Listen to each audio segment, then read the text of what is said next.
Huh. Okay, well, I guess we're going to have to delete some of our recordings. I've already got them downloaded and saved. I hope we've got enough to record this conference. But this is 2020, August the 15th, Saturday evening, 5 p.m. Eastern Time. My name is Charles Stewart.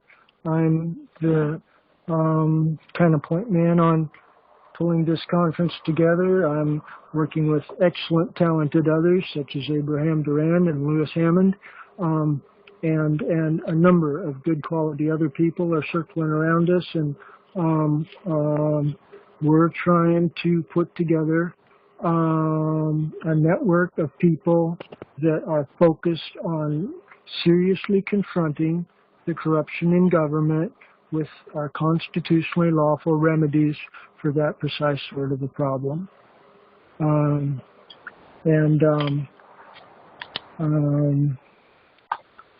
that spirit, the email I've sent out recently for the invitation here, it contained a number of links that I'm a little bit proud of.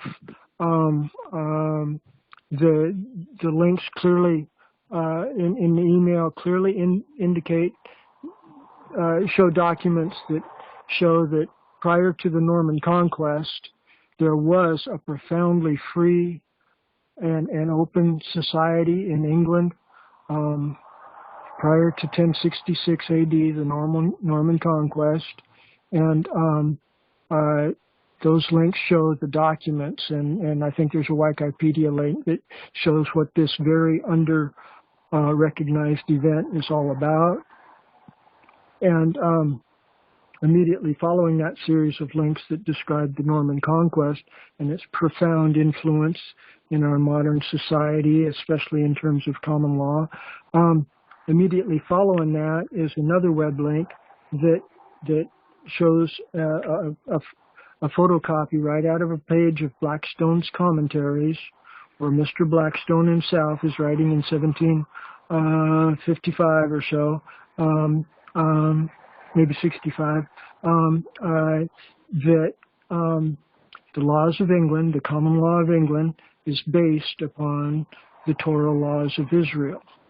They carried on with the Torah laws of Israel. That's where our common law tradition ultimately comes from, and where that might sound like an awfully crazy, bold statement, Mr. Blackstone specifically quotes the Exodus 18 passage with the organizing of the local communities of tens and fifties and hundreds and thousands. And this plugs into the general theme of grassroots organizing that's being advocated herein, of organizing our townships, which is 10 household community, organizing our precincts, which is 100 household community, and organizing our true de jure common law counties, which is 1,000 household community. And so those are kind of major upgrades. These are like bullet points. And as the invitations are coming, as we're progressing with them, as I'm refining the outreach process, that invitation is also a form of outreach that tells everybody what we're all about. These are the main bullet points, and it's very, very significant to know what the Norman Conquest is all about and how the common law tradition took a nasty hit at that point. Basically, the Roman Empire model of government came in and reduced everybody in England to slaves. Magna Carta, 150 years later, was a half-hearted effort at returning to pure common law. The barons liked being out from under the emperor or king of tyrant King John there, but they didn't really want to give up their top-down authority over the local townships and precincts. So they didn't do a complete reversion back with Magna Carta. Magna Carta was a half-hearted effort, as valuable as it is. And so when people comprehend what the really significant event in England was the Norman conquest of 1066 AD, and then they comprehend how that system was derived from biblical Torah laws of Israel, then that is two extremely powerful concepts to have in the minds of all of our grassroots activists that are coming up to speed on this process, because if they get in debate with religious fanatics or fanatics of any sort, they've got the data to make the big, major point arguments about these profoundly important issues. Yes. So the invitation is evolving, for lack of a better word, to a more efficient style that is putting out the bullet points, and thereunder there was two main things that I'd like to further draw out, and one of them is that we've fairly well finished both the complaint and the jury verdict in their rough draft modes. They're capable of being presented to our public here, and Abraham has basically agreed to be the complaining party, to move this before our court. He won't be able to sit as a juror, but he can be the complaining party, and that's immensely valued because it's actually the complaint that gives our court jurisdiction. Thank you, Lewis. You're showing the screen share very well. Abraham still needs some more time to review it, to state that he's comfortable. We might need to make some changes there. But that and the juror verdict is now basically done, and people can come up to speed on doing something real rather than talking just metaphysical mumbo-jumbo like a lot of the groups do. We're talking about issuing a jury verdict that's saying that they cannot forcibly inject people with vaccines. If they do, it's an act of war, and we can respond with whatever force is necessary. We're drawing a line in the sand here. And so this is an extremely powerful development, and the web links to it all were in the invitation there. So please review the documents and communicate constructive criticism, and is entirely welcome. And yeah, review the documents as they're being presented. The only other significant thing that I haven't referenced in the invitation here is how the de facto government, federal government, November presidential elections are shaping up, with the fact that we know what the word elector means in manners that 98% of them don't know what an elector is. An elector is a person selected from a common law self-governing community jurisdiction. It comes up from your grassroots. In fact, our townships are composed at the individual grassroots level of qualified electors for the township, and that goes on up the hierarchy. At the next level, at the precinct, the 10 town constables are the electors in the precinct assembly, and at the county level, the next level above the precinct, the 10 precinct captains or justices of the peace judicial officers. They form the county court governing body. And similarly on up to the states would have 12 super counties, or however you wanted to calculate it, but there would be basically 12 electors for each state. And in common law tradition, it'll have to be morphed because of the way that our state populations are so not proportionally balanced in terms of population counts.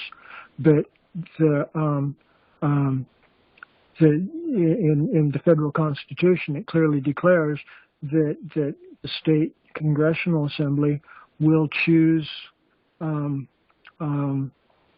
president of the United States. Each of the state congressional assemblies chooses the electors, and the electors vote on who each of those states wants to be the president, and then all of those state elector polling process goes to the U.S. Senate, and then they open up the documents, and the Speaker of the Senate counts the votes from all the mailed-in documents and declares who is the winner of the election.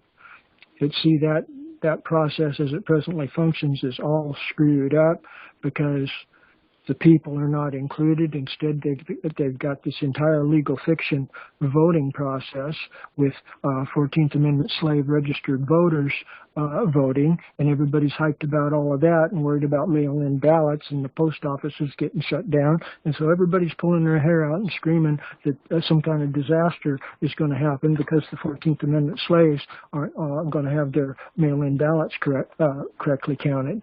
Well, we don't need to worry about that if we're only focusing on the qualified electors. So that's a real profound thing, and we're in control to tell our state legislative assemblies, look, this is our list of electors of the state, and you can choose from them to decide who our state will declare to be the President of the United States. And at that point, we're in an extremely powerful position to affect the outcome of the November elections here. And there's a lot of different ways it can break, but these November elections are coming at us quick here, and I would like to prompt discussion about that. Because Mr. Biden, I believe, is a terrible, terrible option, and I'm sorry for the Trump fans here, but Mr. Trump, I think, is behind the curve on diligently protecting our common people's rights. So anyway, I don't know how that's going to break. I'm big on building community consensus, and I suppose I could even tolerate Trump if that's what everybody in the conference here insists on.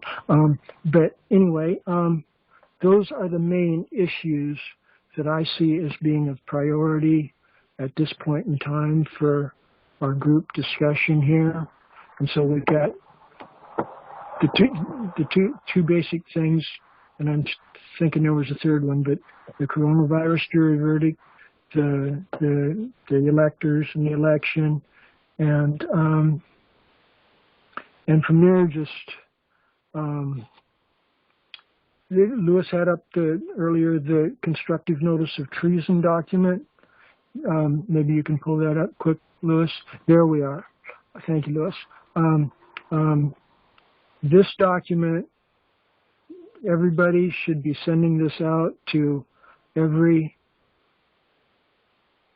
government office holder that they've got any concern with, that they're having any problems with, because this document shows that the Roman Empire model of government is here designed to enslave the common people.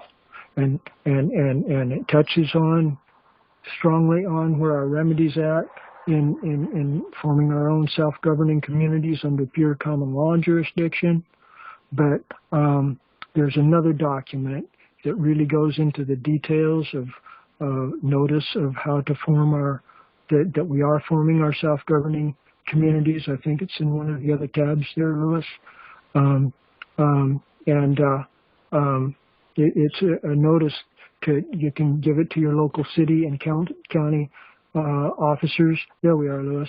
And this shows them, the de factos, the local municipal de factos, exactly what we're doing, and it can go clear on up to the national level and the state level and stuff. And this document puts them on notice that we're taking control here from the grassroots up, and that we will reach a point where their municipal model of government for the city and the county will no longer be needed because the people will be responsibly self-governing in our counties, and basically the city will be abolished because the precincts at that point can handle all the affairs of the city, and what they can't handle, they'll just merge into the county. So those two documents, the constructive notice of treason document and the notice of formation of responsibly self-governing communities document, these are primary documents to be just sending out by email, or just send the web links to your state representatives, your city council people, print them out if you can afford it, whatever seems appropriate, but make a track record. Let people know, because as this coronavirus thing in the military police states coming at us, there's going to come a point where we're going to have to talk about armed resistance. And if we've got all this paperwork lined up properly, then they've been notified that they're acting unlawfully and that we've got the right as a member of responsibly self-governing local communities to resist them with armed force. And we need to make the track record in each of our local communities to lay the foundation so that they can't say, well, you're just a crazy, we didn't know. If you think we're crazy, why didn't you respond? Why didn't you tell us we were crazy before you sent the jackbooted Nazis out to try to forcibly vaccinate us? See, we're taking away their color of legitimacy through documents like these and their failure to respond. And of course, we're inviting them to join with us.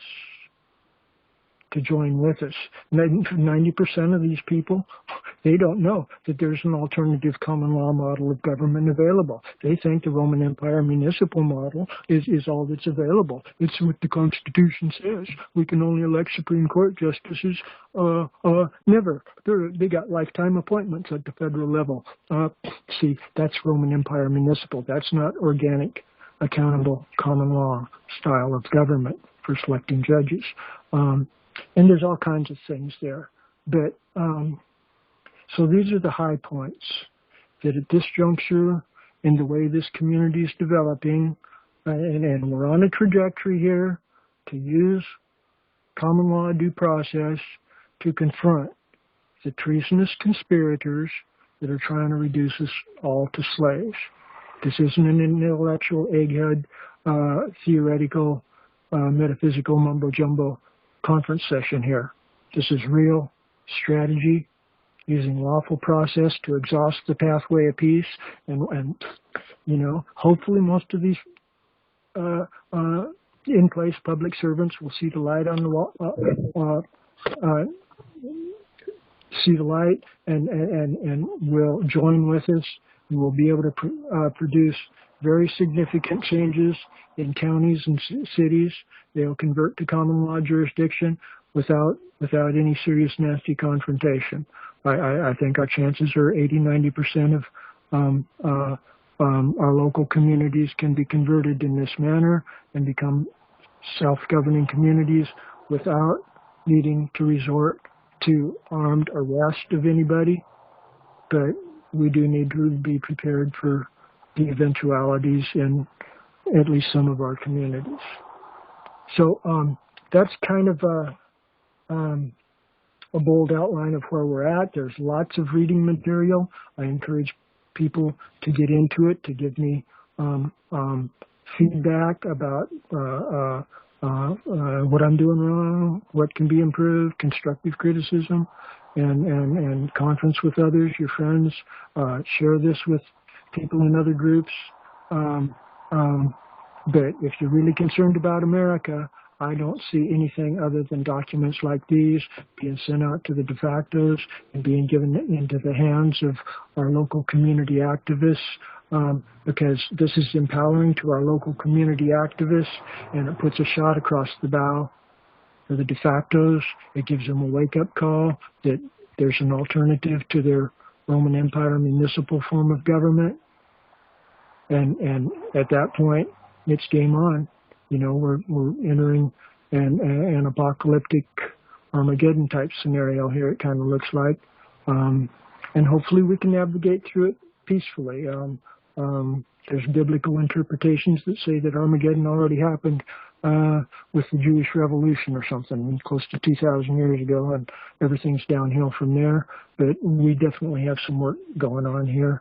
And we need to buckle our safety belts up, and we need to be lawfully positioned on the chessboard so that we can do battle with the forces of evil, no matter how strong they are, no matter how big of a fight they put up, because they're probably not going to just roll over and release the reins of power to us without some type of serious contest. So that's pretty much my summary introduction here for where we're at, and where I encourage people to try to focus their energies on working with me and Abraham and Lewis as we're trying to put all of this together here. And so at that point, Lewis and Abraham, I'd defer to you first here, and then open up the floor for comments and questions. I yield.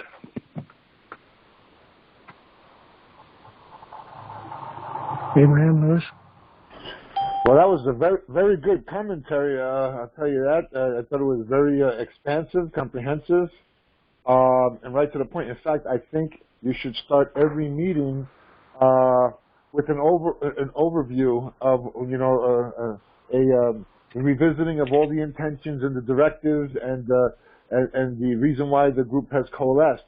You should start every meeting like that, so people coming on and you get more familiar with explaining it, and they will get more familiar with hearing it constantly. So I think taking the first 5 to 10 minutes and overview the whole thing like that is absolute perfect part of the format.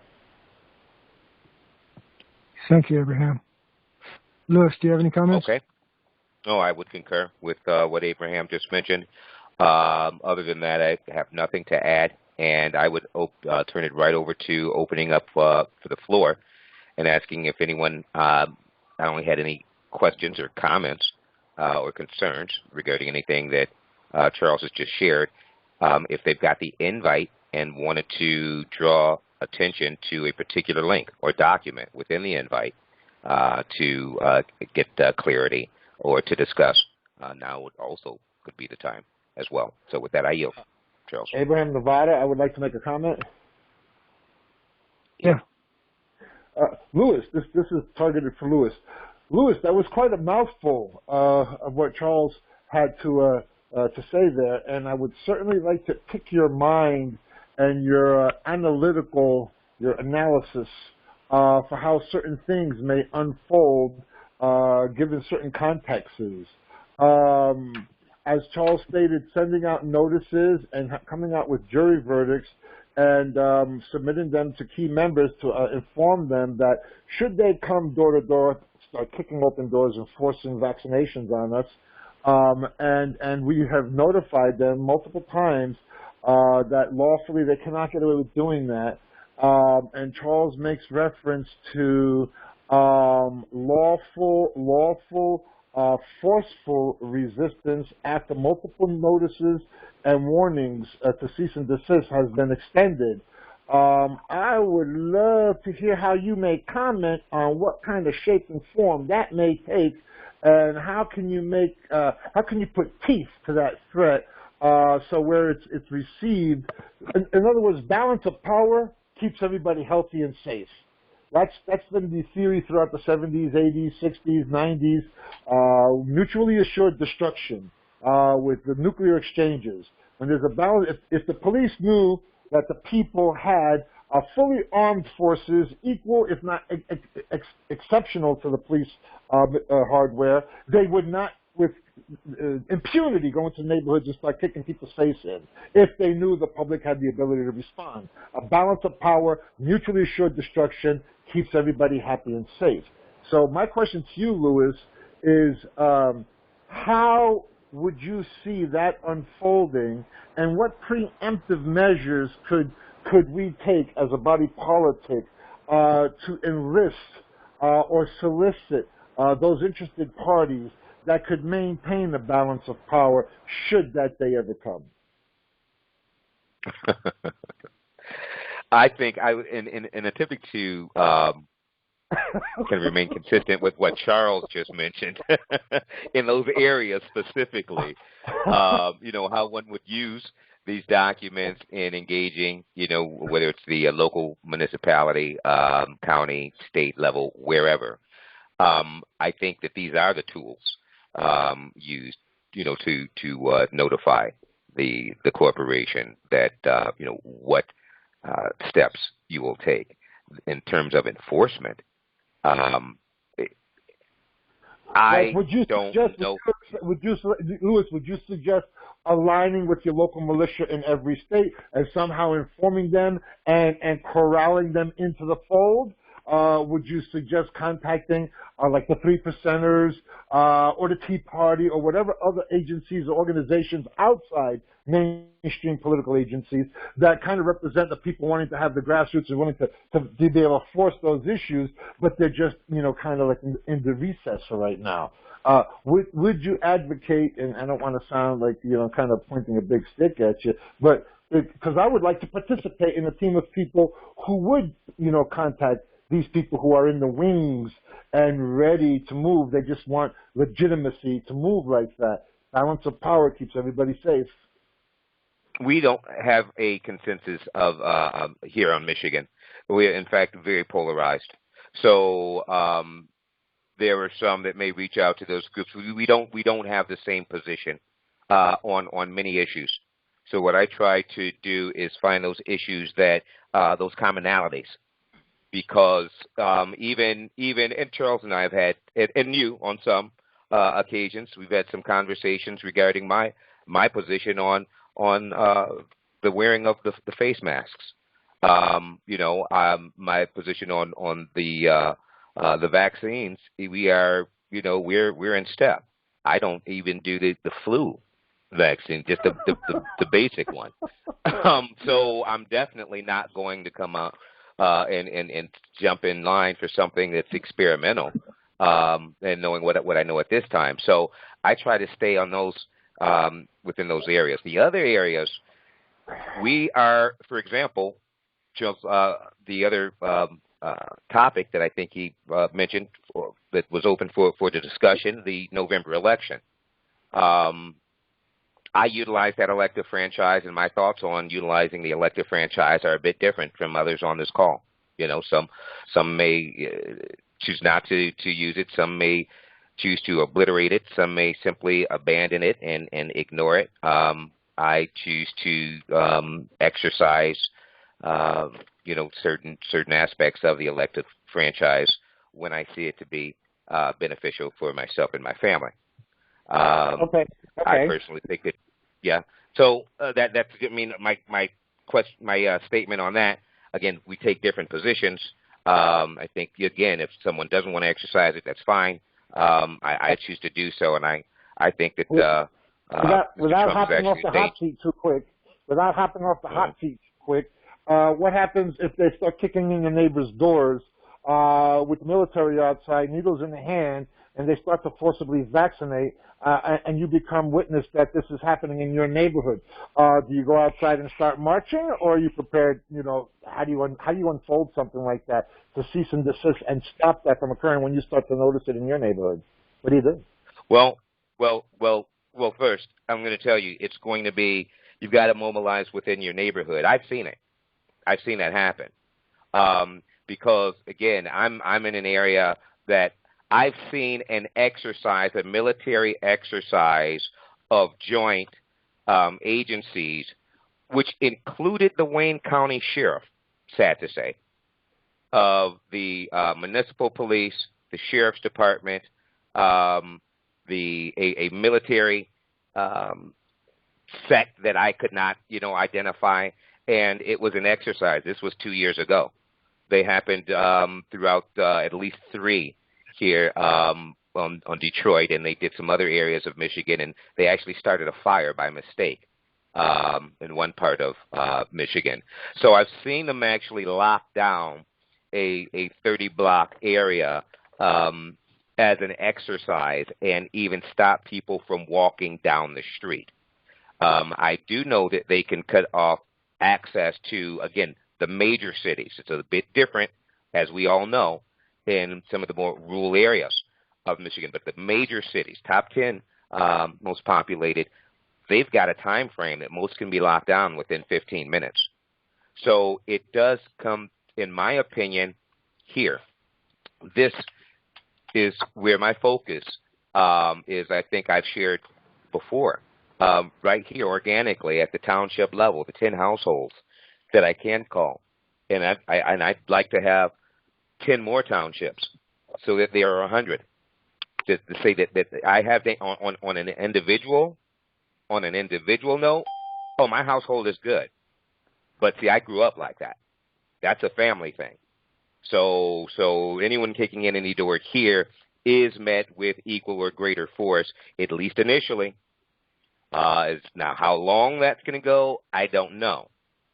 But again, I'm looking for the 10 that I can send out, hey, an SOS to, where they can reach out into that network and mobilize here, and we have some form of protection. Because I've seen what you're talking about. Like I said, it's happening. That's not something that I have to imagine. It's not abstract. I've seen it. I yield. Okay. I'd like to also again remind everyone that the floor is open. It's not just a dialogue between Abraham and myself. The floor is open to anyone else on the call. And I yield. Well, I just want to see your social kung fu there. So let me see if I understood your answer. Because you're a force to reckon with on these calls, and you've got depth and breadth. So you're saying that one moment, Abraham. We've been joined by one I will say participant who I'm not able to identify. Greetings. Would you like to self-identify? Yes, Rich in California. Okay, Rich. Thank you. Welcome. Thank you. Thank you, Abraham. I yield.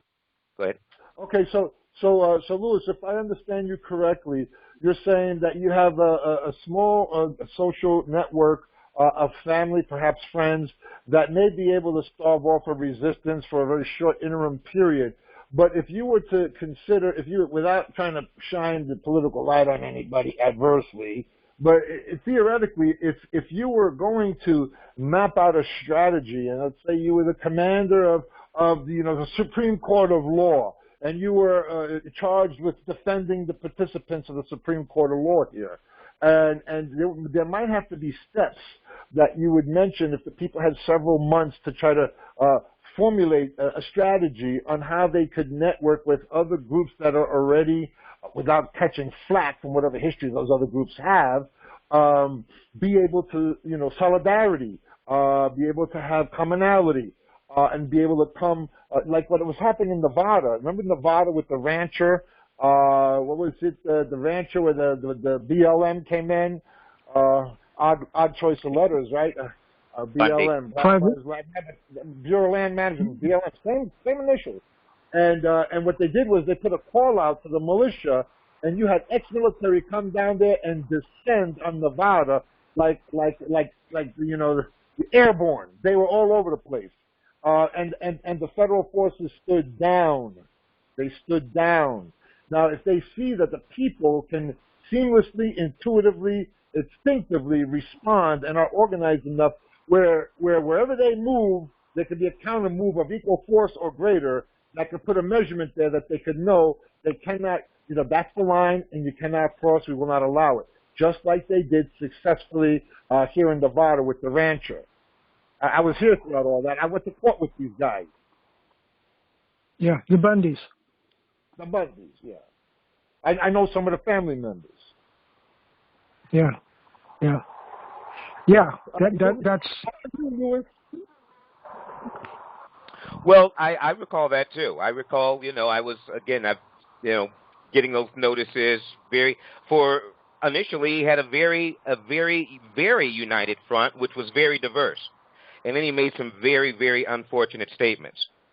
He opened his mouth, the elder one, and really lost a lot of support, which was really unexpected because I'd never seen those type of groups come together like that over that issue, and then it just kind of peeled away, and he was left with the original supporters. Louis, for a split second there, I had a glimmer of hope that the people stood strong, even just for a second in human history. He did, just for a second, and then he wouldn't open his mouth. But for a period of time, right there, I mean, that's what happened. If you recall. I mean, right, first he had a very unified front. It involved everyone. Okay, then comments. Loose lips do sink ships. Okay, but Louis, like, let's suppose this thing happened in your locale, right?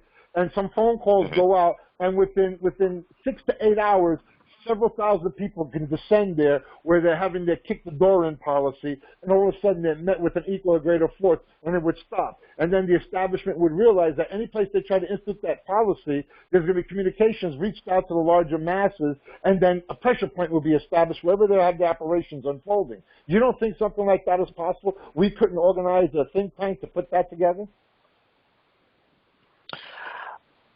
I do think something like that's possible. I would look for others to dedicate some time to putting something like that together. Am I on that committee? Would I be one on that committee or think tank? No, that's not for me, but we have others. You, Louis, I nominate you. No, wrong. You see what's on the screen. You see where I'm at. So, I mean, that's where we'll support that effort. All right, well, I think that without that effort being part of the credible strategy, then anything afterwards cannot be considered credible. If there is no enforcement, if there's no pressure point that can be brought to bear, there's absolutely nothing we can do to follow through with any of this, because without that button, if they can push a button, we've got to have a button to push to. And if we're not strategizing on how, where, when, why that button gets pushed and who responds to it, then I can't see how we can create any kind of traction if we don't have a button. Abraham. If I might respond to that, I think that the button might come judicially. I don't plan on that being, that big stick that you speak of, which is why I think corrupt judges are really the issue. So, because outside of, some police unions and some other things, but even with that recent property case here, just recently ruled on in the Michigan Supreme Court, it's the Michigan Supreme Court that recognized the common law. And as I'm reading this opinion, they've just smacked the circuit court and the appeals court, just smacked them both down. You're misapplying this. You can't take someone's property because they think owed property tax, sell it and keep the proceeds. And I finally looked up the case that the state. So that's where I think it is, and it's at the circuit and the appeals court are both corrupt levels. You've got so somehow we've got to have access to a venue that is recognizing common law. It's in this opinion like 50 times, and specifically Michigan's common law. So you're saying that within the system to save ourselves from the system. If I can get in this, please, Scotty. I yield. Go ahead, Scotty. I'd like to hear from someone. I was actually wanted to get in, but I didn't want to interrupt anybody, and then we were saying if anyone wants to join. I missed a little bit of Charles' thing. That was a nice intro. I have to listen back to it. Yeah, I agreed with all that. Then when Abraham spoke after that, a lot that you said I do not agree with, because you just simply left out some of the major people. If I may, Scotty, could you speak up or closer to your mic? It's really hard to hear you. Dave and the thumb. Hey, brother. Can you hear me now? I'm right. The mic is right to my mouth. Is it any better? It's a little better. Yep. Thanks. Okay, that's all I could do right now until I get to work on that. I had other problems this week. I feel that Abraham contributed a teeny bit with what he said, but most of what he said, he was leaving out pieces of the puzzle, and some of them I covered in the past. Did anybody watch the Life Force update? What was the name of that? Hold on. It's the Life Force launch, Part 1, Kim Gogan, The People for the People. I shared it. I think it was last week, when the guy was talking about Carl Lentz, or it might have been the week before. But that is something that everybody in this group, what are there, 13 of us, That's what you all need to look at, because any group gets infiltrated. You're lucky getting 35 people before you get infiltrated, no matter what your group is. You're not including the mind control, the information control, and the ability that there's other weapons where even armed people that can use them, which a lot of people that get them don't know how to use. There's a lot of pieces of the puzzle that. Hey, Scotty, can you repeat that? Life Force. What was the name of that thing? Life Force what? I'll share it in the chat in a moment. It's Life Force Launch Part 1. It's been going on for a while. It's a little bit of a derivative from Randy Morgan's, who was part of William, can't think of his name at this moment. They're not. Anyway, it looks like really the finest thing going on right now. I suggest everybody look at it and we'll discuss it. I did try to share it. I'll share it in the chat if it will help. Are you in the chat, Abraham? Yes. Okay. I'll share it in a moment when I stop talking because I'm holding the microphone to my mouth. You can't hear what I'm saying, though? Am I talking too fast? No, I hear you clearly. No, we hear you. There's the mind control act. Now, there's the mind control like in They Live, the movie They Live, which was turned out to be a document, John Carpenter, with Roddy Piper. There's that kind of mind control, only it's not coming out of only the televisions in the movie. It's coming out of any smart device, self-monitoring, analyzing, reporting technologies. SMART is an acronym, and those devices are connected to AI through quantum computers, and they can outthink and control every move you're going to make. In the 70s, when they came up with a computer to play chess, there wasn't a human on the planet that could beat that machine. Just think of how things have progressed since. When the CIA had computers that can do time travel and age regression and age advancement in the 50s. You're leaving out some pieces of the puzzle of hidden technology and the fact that the media that controls the information can, in 15 minutes, start broadcasting globally when you're supposedly, armed, whatever, are challenging somebody, and they can take over the narrative that you're trying to do, and you're the bad guy instantly. So I really have full faith in everyone here, and I'm not well-spoken enough to actually go over every part, but you're missing some major pieces of the puzzle. Then, I think I shared this also. Has anybody ever heard of The Real V? He's the host of the Red Pill Hardcore show on the RBN network, and he also had made 7 documentaries. The most recent, titled The 5th of November, explains what's going on with the mind control at the nano level with technology that are literally beyond what most people on the surface can even comprehend. This is technology beyond what's in science fiction movies, and it is real. It's nanotechnology, and the ability for these bots they can make you kill somebody. They can control you to what you say, what you do. There's unlimited potential for what they can do with these technologies and are doing. It's not just weather control. And then I also mentioned... Okay, Scotty, so you say we should just be defenseless because the opposing force is so superior, we should just lay down and play dead duck. Is that what you're suggesting? No, I'm not. I'm just trying to add my 2 or 8 cents. And I'm just trying to add a few pieces of the puzzle so you wonderful minds can process it, and then we can address each thing individually. Do you disagree with anything that I said? That the media can't control the media in 15 minutes? What? I'm aware of most of what you said. Yes, I agree with it. Okay. If I may.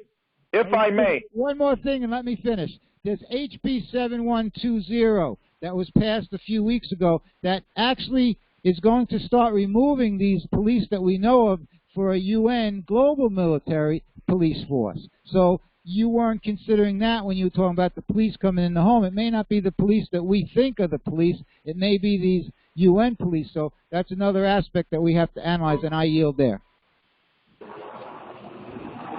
Okay, Dave and the Thumb here.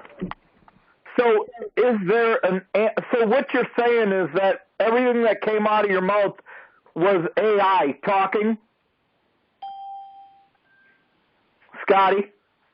everything coming out of my mouth. No, I'm not controlled, but I don't have any smart devices, brother. Okay, so it's the nanoparticles that are in our bodies from the chemtrails that the smart devices control. So when people who have smart devices, like most of the people on these calls, when they speak, it's not them, they're being totally mind controlled. Is that what you're saying?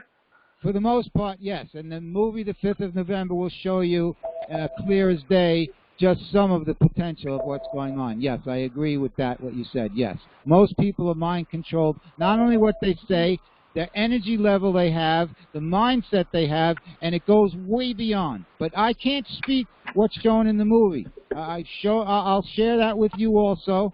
When I put this mic down, I'll start searching for some of those links. I yield. So you don't have a cell phone?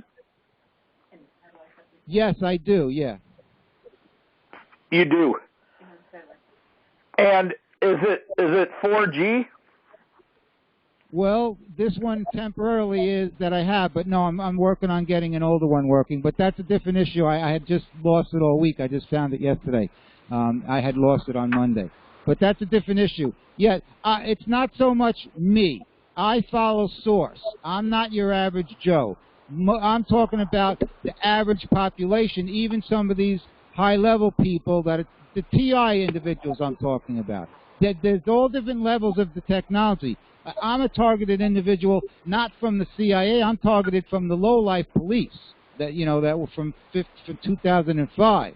Now the police today are not the same police from 2005. It's hard to even compare them at all. It's almost like comparing a cartoon to real life. However, it's not about me. I am connected to Source, and I follow Source, and I never fit in on this planet. It has nothing to do with me. I'm talking about what I have been working on and doing here, which is I'm just a small piece of the puzzle. I was just trying to talk about the larger picture and some of the pieces of the puzzle that Abraham didn't cover. And also one more point, and I'll yield. There's a very similar document as to the treason notification that Charles is talking and showing. It's by Kate Shemerini. She's from the UK. She goes by the natural nurse in a toxic world. She has a similar document, notice of treason kind of thing, very similar. I will try to find that link too, so you can analyze that and compare it to your document, Charles. Okay, but hers is for the UK, and it's very same principle as what you're doing, just done from another person. So I yield there. So can I respond real quick? Charles here. I want to thank Scotty for his comments there. I think Scotty's kind of focusing on the problem, and while it's useful to at least regularly, briefly focus on the problem, I think the majority of our conference should be focused on the solutions, and I don't think. Pardon me. Amen. Thank you. Thank you. That's what the Life Force video does. Please review that, and then we'll talk, and you'll see. I reviewed it after you sent me the link by email, Scotty. I want to thank you for that. Those people are movers and shakers in our general movement, and I would encourage others here to look at it also. I am a little bit troubled by the fact that they're hiding some of the information, and they're charging money to release all of their information to their people. I think that's behind the curve and understanding the spiritual side of this battle, but it does sound like there's a lot of good people involved there, and I would hope to network with them also soon. I yield. If I may. Michael? Yeah, Michael in Southwest Florida. I would like to just say that everything Scotty said was interesting, valuable, and it has merit. But we in this movement, the resistance, have been discussing the symptoms for many decades, and it's beyond that now. We have many symptoms we could talk for years about, but the time has come The hour of urgency has arrived, and we must talk about solution and traction, and not just be the public hamster wheel spinning and going nowhere, talking about symptoms. That needs to continue. We must talk about the symptoms. I am not saying that there is no value in discussing and dissecting the symptom, but we must put our focus, our united focus, must be on remedy, redress, and solution. I yield. Thank you. If I may respond to that? Go ahead, Scotty. Yeah, I was trying to get to the solution, but it was a lot to get out. The Life Force is a solution. That HR thing that passed, 7120, I think it was the number, that actually does give a solution. What's going to happen is, truly, the police are going to get defunded. They have already started defunding them. That means that they've been replaced by a different police force. They're going to be fired. That means they lose their immunities.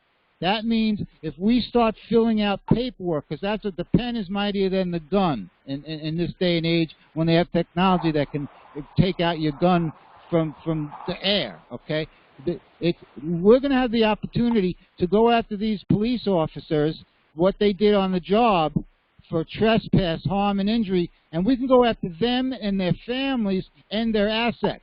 That's the door that's opening. We have to start writing the complaints and the claims now. We have to put it in writing now, and that will gather people together, because there's victims everywhere you look that would love to make a complaint against some, masked marauder following color of law. So I am trying to get to the solutions. I yield.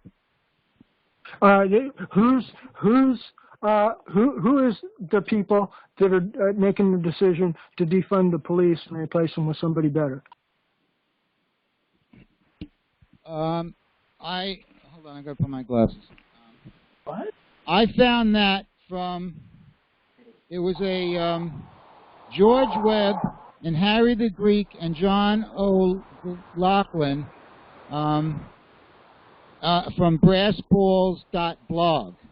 And that HB 7120 lets the UN police force have carte blanche. So, and it's already going on in 46 cities, I think, in the U.S., and also it's globally. So they've already defunded some of police, the New York police. So as the police do lose funding and it progresses more and more, and the UN police take over, more and more of what we knew as the police are going to get defunded. And when they're defunded, they lose their bonding companies, and they lose their immunity, and they lose their blue wall of silence, because they're all going to be open for prosecution and for going after their assets. Yeah, so Scotty, I don't know. That's where I found it. I don't know who passed it. It's very long and complex, but that's like the summary of what it's doing. I yield. Well, it sounds very problematic. It sounds like it's either the UN that's going to replace these police officers, or some other group like Trump's military tribunals. That when you compare that with what we're trying to promote here, of common law self-governing communities controlling all of this and taking the power away from the police, I think we're miles and miles and miles ahead of anything that's coming out of the sources that what you're referencing there, sir. Okay, that's fine. I have no disagreement, and I concur with what you're saying. In fact, I think there's going to be more bad to it than good. But I'm just pointing out one of the good aspects. The police are going to be what we know of the police as of the police now. They are going to be less vulnerable. That's all I was pointing out, and that is a solution. And he wants to go after them guys. That's what he's talking about. I yield. Is that Dave? Yeah, I think we've got some background. So since we don't mute everyone, if everyone can be mindful and either use *6 to mute yourself, and again *6 to unmute. Okay, no worries. I yield. Charles. Yeah, thank you all. Thank you, Scotty, for raising the issue of the other group that Scotty's going to web link the video to. Very informative video. And again, I encourage people to take a look at it. These people are players, but keep in mind, John Duresh is a player with his National Liberty Alliance. There's all kinds of groups that are out here that are doing things different, that don't seem to be capable of focusing on solutions to the problems, like Michael so well emphasized. Thank you, Michael, for your clarity that we need to be focused on the solutions, the remedies to these problems, and at that point, the problems that is traumatizing everybody, inspiring fear, those will begin to dissipate if we hammer away our focus on godly, righteous government. We emphasize it, we empower it, we bring it into the light, we drag the creatures of darkness into the light, and they will either find Jesus and embrace honorable, righteous government, or else they will go scurrying back into their holes and never bother us again. And that's exactly what we want. There's a lot of potential, and we're all a little bit stressed here, and these conferences are valuable, and we all like to have an influence here. I think it's important to pass the microphone around and to kind of keep track of who's been talking the most, and when people reach a certain threshold of talking so much and nobody else has talked, it's like the Indian talking stick. You got to give everybody a reasonable chance to talk. And if they're bringing up goofy ideas, respectfully inform them that they're bringing up goofy ideas and why. But try to keep the conversation focused on positive sides, on doing the remedies. We're talking about, oh, gee whiz, if you're using a cell phone, you're under mind control. That's not a good constructive choice of words, where I'm using a cell phone right now, and I'm not under mind control. I'm sorry. But please, try to be positive. Try to be constructive, try to focus on the remedies. It is good to briefly discuss the problems, to put the crosshairs on it, and once you got it figured out, then spend the majority of our time talking about how we're going to engineer a remedy, so that when we confront the problem behind the crosshairs, the target, we can do that with minimal chance of a breach of the peace, of any type of bloodshed. We want to avoid that at all costs. Well, not at all costs, but we want to exhaust the pathway of peace with the criminal class that is presently destroying America, and only after that pathway of peace has been fully exhausted should we be considering resorting to posse comitatus, armed resistance to the evil that's coming at us. And yeah, at that point, I would yield for comments. I yield. Hi, it's Autumn. Hi, Autumn. I actually just sent you and Lewis both email links to the Constitutional Sheriffs and Peace Officers Association. The email combines a very good interview with Sheriff Mack of Arizona. He stood up for our gun rights in Superior, SCOTUS, and he won. And he has a website for everything we're talking about to do with our local law enforcement. These are constitutional links. And I don't know how all this internet screen stuff goes. I can't even log in. So I don't know how. I'm non-techie, okay? So I wish you guys would put that in your screen share, because this is a great resource. It's not for local, just for law enforcement. It's for us to join. He has a website, and the first link is the video. He's being interviewed. It's very impressive, and we do have sheriffs that have developed a resource for we, the free people, constitutional-minded people for your state resources. It's a guidance, and it's a website to join that they will help us. And I'll yield with that. If you could look in your email, I know you guys are busy right now, but if I'm requesting, could you please put that on screen share for everyone? Thank you, Adam. I've talked with Give me a moment. I'll take a look. Okay. Thank you, Lewis. Go ahead. I've talked with Sheriff Mack before, and he's generally pleasant, easy to get along with, and he seems like he's inclined in our direction. But he didn't seem to comprehend that how massively the executive power is decentralized down to the smaller peace officer community jurisdiction of the town constables, and he's been in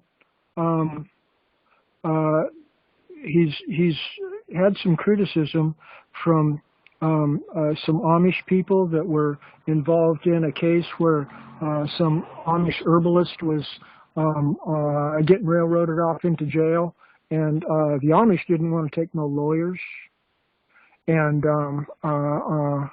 Richard Mack was apparently yelling at him to take a lawyer. And those of us that are kind of up to speed on what lawyers are all about, like bar member attorneys is a more accurate term for what I'm referencing here. And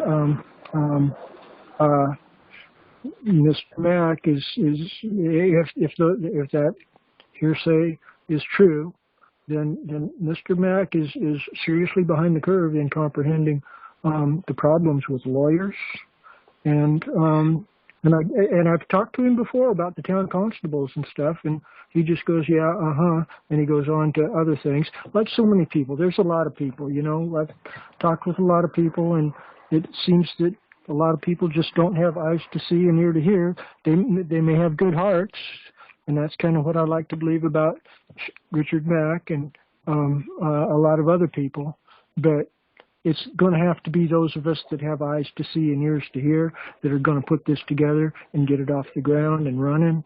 And then they'll jump on our bandwagon after we engineer it, because we've got the eyes to see and the ears to hear and the mental framework picture to comprehend what this larger battle is really all about in terms of serious common law empowerment. And they'll jump on our bandwagon. It's a waste of our time and energy in 99% of the cases for us to go try to join with them. If I may. Yes, I yield. Yeah, thanks, Charles. This is Dave in the Thumb. I just want to, jump on your bandwagon there. I've never spoken with Sheriff Mack, but I got to tell you guys, I'm legally blind and I do have some vision.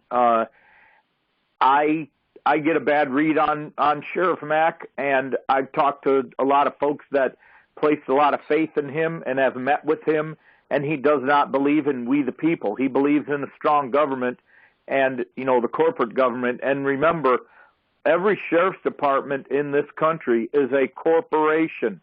So their first alliance is to their corporate dictators. So I agree with what you said, Charles.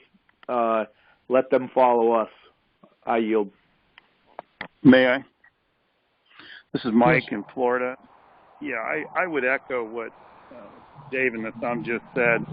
However, I have met with Sheriff Mack and spoke with him directly about the common law grand jury being revived, and he has no interest in that. And I would agree with Dave. He is a corporate player. I think it's out of ignorance, though. I think for the most part he does have a good heart. I didn't get any bad readings of, illegitimacy when I met with him. But these people, are entrenched in establishment thinking. Many of these people are college educated, and they get their initial brainwashing there, and it gets galvanized. So the longer they live, the more galvanization they encounter with their establishment thinking. So we've got some real tough nuts to break. And I think with continued education, and as the lady said, their website and their information does have merit. It does have value. And there is a baby in that bathwater with the Peace Officers Association that MAC has created. If you remember recently with the Second Amendment sanctuary movement, it was many of these sheriffs that were out in the front and center were part of the Sheriff Mac sheriff organization.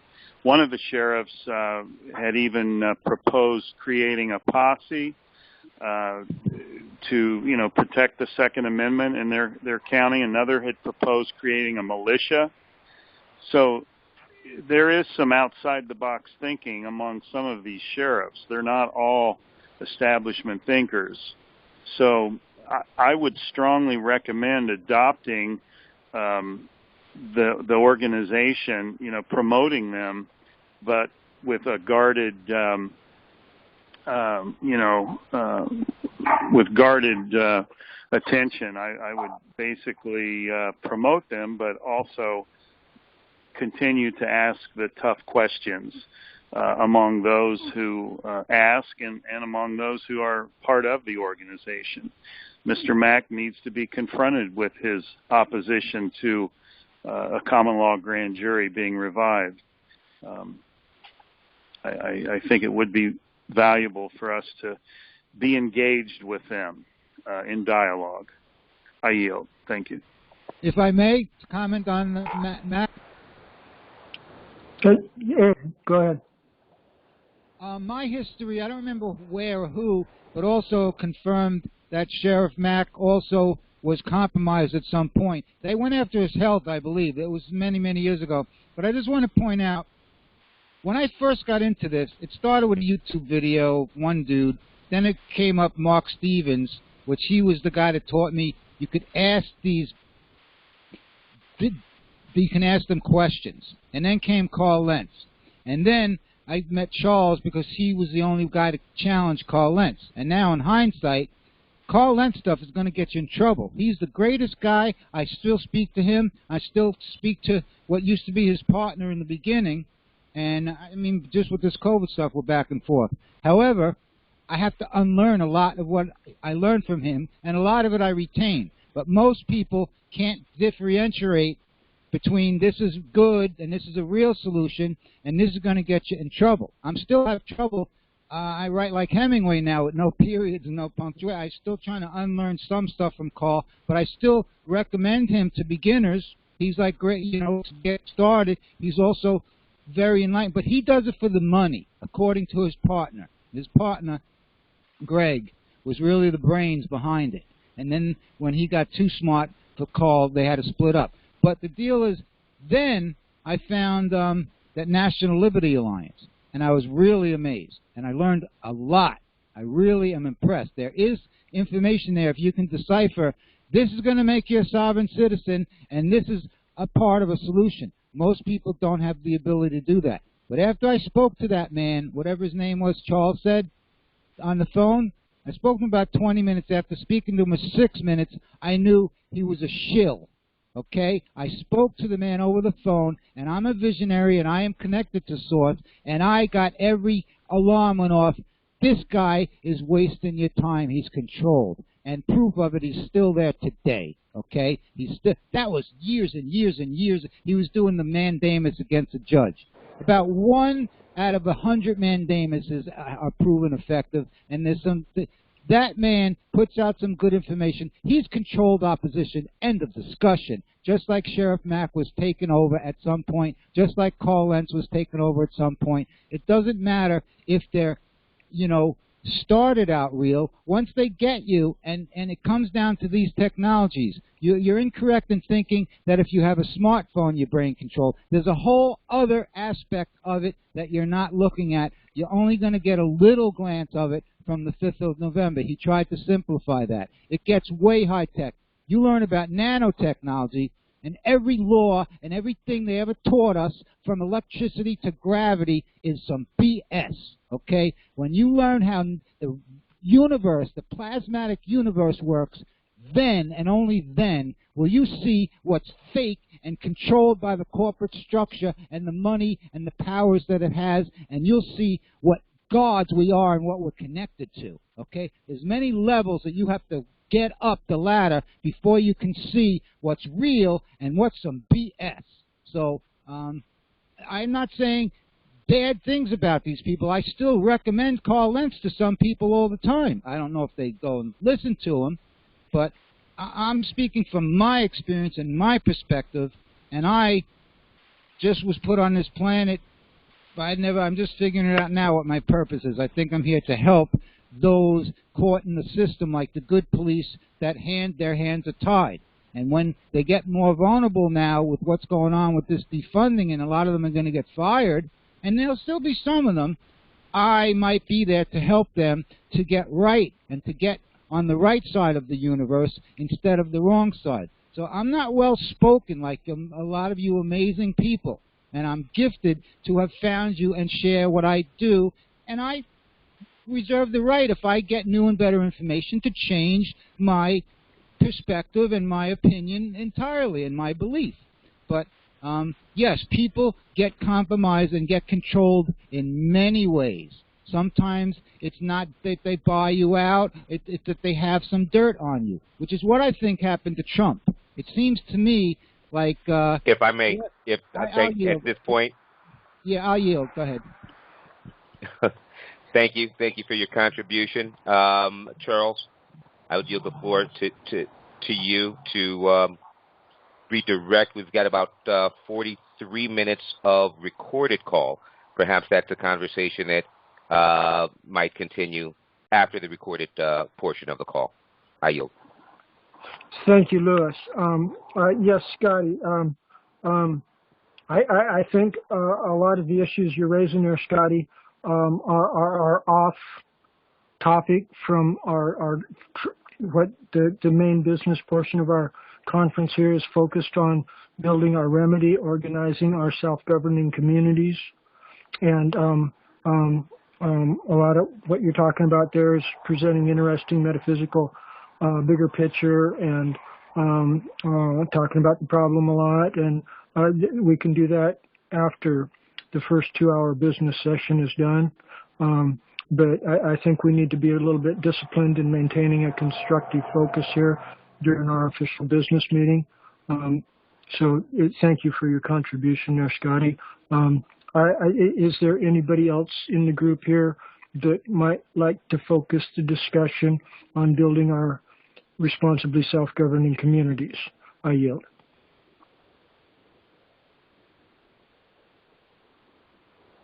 Anybody?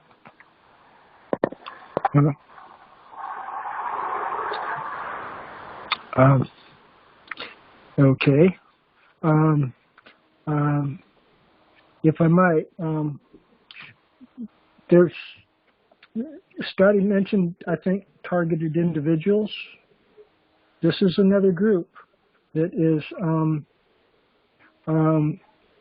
actively organizing, and because they're trying to address a specific problem. But it seems like a lot of the leadership in those groups are just trying to draw attention to the problem, but they don't have any remedy. They don't have any solution to the problem. Please correct me if I'm wrong. And Kathy O'Brien's book on MK Ultra Mind Control, Transformation of America is the name of her book, talking about inducing trances in people under mind control. We've got a lot of these kind of problems, and there's people that have spent their whole lives researching the nature of different areas of the problems, and that's valuable. It will plug into the cosmic chessboard once the real game starts unfolding, but we need to position our pieces, our responsibly self-governing community leaders, on the chessboard. until we have people in positions of leadership that are willing to assume the common law jurisdiction authority, judicial power, for smaller leadership communities, we're going to continue to be hurting. And I think in the general outline that the summary that Abraham nicely agreed with how I did earlier. Another issue that deserves to be on our summary points is we need people to volunteer, at least temporarily, pro tem, to fill the position of a judicial officer, common law jurisdiction, for each of the 12 super states that America is being politically subdivided into, like Lewis just brought up on the screen, the map there. That's 12 individual jurisdictions that can each be the source of a juror for the Supreme Court of Law. And the coronavirus complaint that Abraham's bringing before our court here, the jury verdict that's in accompaniment with therewith, it's rough draft. It still needs to be affirmed, but people that are serious about taking our country back, thank you, Lewis, you're bringing up the jury verdict and the complaint there. People that are serious about taking our country back, we need you to stand up and take a position as a leader, a spokesperson, a voice of the people, the responsible self-governing qualified electors in your superstate, and to affirm that it is your view that before God, however you conceive Him, that the responsible qualified electors of your superstate are unanimous in supporting this criminal complaint and this jury verdict. And once we got 12 superstates all affirming basically that, then we're in a position to claim to be speaking for the people of the United States of America in an organic manner, because we're accountable to the political subdivisions, the smaller states and the super counties underneath us. We're organic. We're subject to immediate recall. All of our positions are only temporary, pro tem. It's organic process. And when we finally get together and build a consensus and we speak unanimously, and it doesn't change over a period of time, that means that it really is the voice of the fully informed people. And this is where our empowerment comes in. And no doubt, it is grassroots, bottom up, and we must focus on building our smaller self-governing communities at the township, precinct, and county level locally. But people learn by example. And at a national level, those of us on this conference that are up to speed, have eyes to see and ears to hear, please follow the lead of, or at least consider following the lead of the people that have studied this common law traditional process. Abraham, Lewis, myself, others that are coming up to speed quick here. Follow our lead and look, and if you see any problems, and look at the jury verdict and the provisions. There's nothing in there that should sound wrong or goofy or subversive or like it's going to blow up in your face. And if that's the case, if you're comfortable with it, go ahead and be a little courageous and say, well, I'll be a common law juror for my superstate temporarily, just to sign on to this and to give us 12 juror verdicts, so that once we got the 12, then we've got Seventh Amendment authority. And when we've got Seventh Amendment authority, we are the Supreme Court of Law for the United States of America. We're the highest authority. We can override presidential executive orders. It's judicial review. Executive orders only function in the absence of judicial process. So please, consider what we're presenting to the public here carefully. And if you are of a more courageous mindset, you're serious about confronting this evil, we've got a traction point for you. We've got an empty chair on the inner circle of the Supreme Court of Law for the people of the United States of America here. And you're welcome to occupy it until somebody else from your jurisdiction challenges you, or there's a few other ways that you might be challenged or something, but generally speaking, this is a glorious thing that we're on the edge of.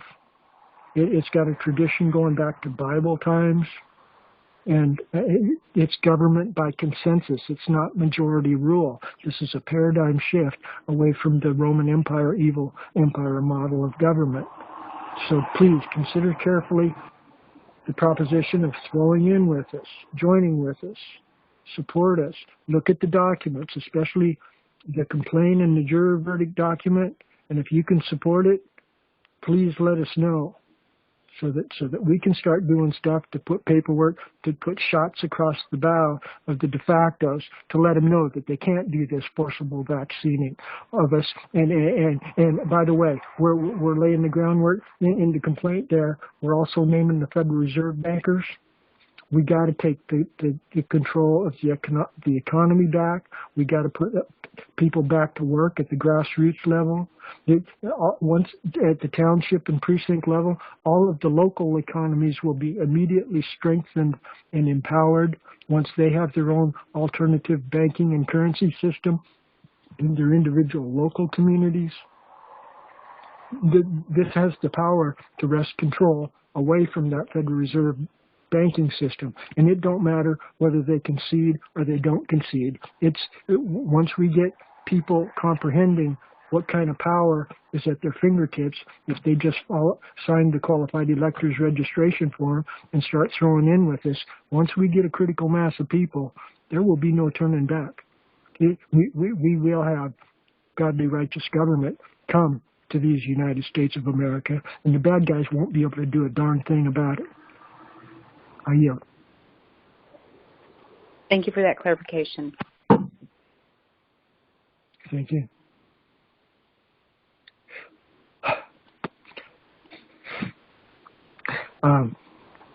May I? Comments? Yeah, please, yes. This is Mike in South Florida. We have a situation down here that's kind of a micro example of what's happening nationwide. We've got a strong conservative retirement community here, and they are very concerned about their safety. And many of these people fear what the government is doing and where it's going, the direction it's going. So in the last several weeks, we've been holding town hall meetings. A gentleman has donated his building for us to use. Seats about 1,000 people. It's quite professional. It has sound system, internet capability, Wi-Fi, all the bells and whistles, everything you would ever want for a public meeting. So we have quite a perfect scenario. And in these gatherings, the crowds have numbered 50 to 65. And by the end of the evening, when we start talking about remedy, redress, and solutions, it slims down to about 20 to 25. And those that are left at the end of the evening are very serious, they're very concerned, and they want remedy, redress, and solution. They are done talking about the symptoms, they are done talking about the problem, and they want protection, and they want resolve and remedy with the government. They want their voice heard. So what we're witnessing, I believe, and if anyone has an opposing view, I would love to hear it, but I think what we're witnessing down here is, and they're mostly retired people, a lot of military retired here, we're witnessing a natural, organic resistance that is being created by the reality of tyranny being manifested. with this COVID-19. It's in their face. They see it, they taste it, and they know it is happening. And more people every day are not buying it. So we have agreed in principle in this group to start forming a sort of neighborhood protection organization, a rapid response team. And we're not calling the police. That's not what it's about. They might if they're a victim and Antifa or BLM is, in their front yard protesting at 3 o'clock in the morning. And that's what they promised to do, BLM and Antifa. They're more concerned about getting their neighbors immediate rapid response to protect them and to put down this tyranny by these rogue elements. So I'm saying all that to say this. I really believe that our focus at this stage in the game should be to get people in the door at meetings, at assemblies, at town halls, where we can begin to start rubbing elbows, shaking hands, looking each other in the eye, and conveying the message of urgency. And then, once we get the people in the door, 25, 35, 45, whatever it is, when those numbers start manifesting, I think that's when, in our county level, we really then need to start organizing, within our own local level and start our own conference calls with our own county. Right now, we're doing a regional effort. We have 3 or 4 counties that are showing up at these meetings that are all adjacent counties, and mostly from our local county of Charlotte, but we're also getting Sarasota County, some Manatee people, and a few DeSoto County people. But in thinking about all this, we have come to the conclusion that right now it's more important conveying this urgent message to get people to sit down with each other, discuss what is happening, and develop consensus for resolution and action. Consensus for action, because just a couple people getting consensus is not going to float. The masses are going to look at that as just another mob or another faction, another variation of tyranny. But when you start getting numbers that are saying the same thing, then the critical masses will pay attention and listen, and rightly so. I yield. May I? If I may. Go ahead. This is Gary of Nevada. Gary. Yeah, I would like to, something that I kind of push is for people to read the Bankruptcy Act of 1933. And like today we did on our radio show, we did Silent Weapons for a Quiet War. All people should read that to see where all these two things show the conspiracy of these elites. And also, for military people, should also read War is a Racket. These are the 3 things I push to try to get people to see what is going on, why they should get involved, where the conspiracy really is. And I yield. Thank you, Gary. If I might respond a little bit more directly to Michael's words there. Michael, we've got documents that I don't think I've discussed with you before that Lewis is very familiar with, and so is Abraham. These are the oath of office for qualified elector. Qualified elector is really an office, and so is our town constable, and so is our justice of the peace judicial officer at the precinct level. I think a lot of what you were talking about there with organizing your people in your local grassroots communities, I think there will be that these oath of office forms will provide traction points for people to solemnly affirm that they are prepared to carry the duties.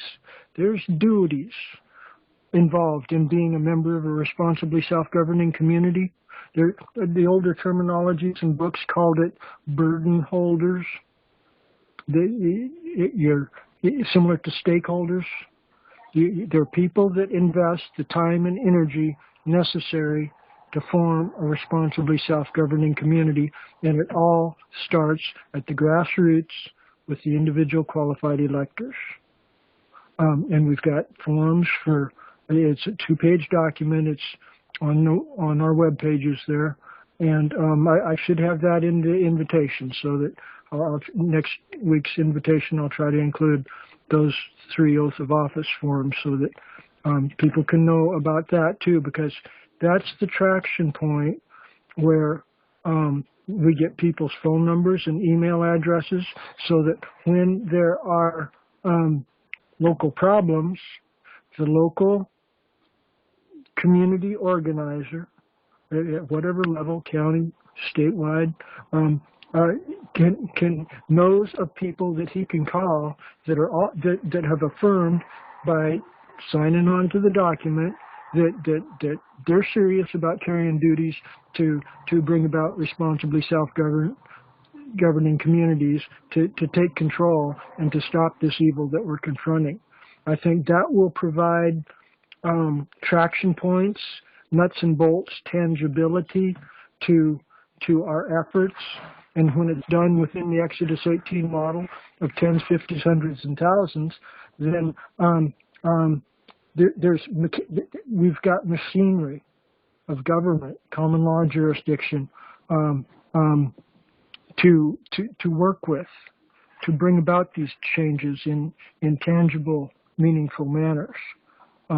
And so I know you've just come across our group here recently, Michael, but you're coming up to speed quick, and that seems like a major area that I've overlooked communicating to you, and I'll try to get those web links out to you here this evening later. And at that point, I'll yield. Charles, if I may. Louis, yes.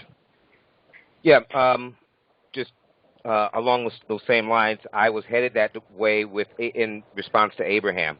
For those that were on the call and remember Abraham and I's dialogue earlier, he says, well, it sounds like he's got some family and friends. Well, we have qualified electors here as well. So qualified electors here in Wayne County would also be among those people that I would reach out and notify if under personal household attack. So I wanted to, and I also think that's an excellent idea, you including those documents for next week's call, and perhaps with enough time that people will have an opportunity to review the documents, formulate any questions, and that could actually be screen shared and covered on this call. I yield. If I may, Charles, Pam in Michigan. So I think they've perfected this so much that now it's to a point where, people are getting fined if they are not wearing one of these cover-ups. And I think that's pathetic, because before you were able to at least know which ones, believed in this or not. Now, everyone has to pretty much cover up or they're going to get a fine. If you're able to, communicate with people that that are interested in stopping this insanity, that's where you have to start. But the other ones are now, they're just kind of like, out of compassion, I have to wear, or out of, so I don't get fined, I have to wear this. I think it's a big cover-up, and I think it's wrong. So I thank you for this call. Appreciate it.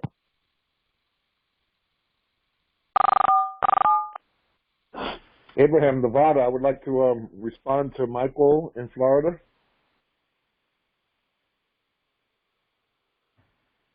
Hello?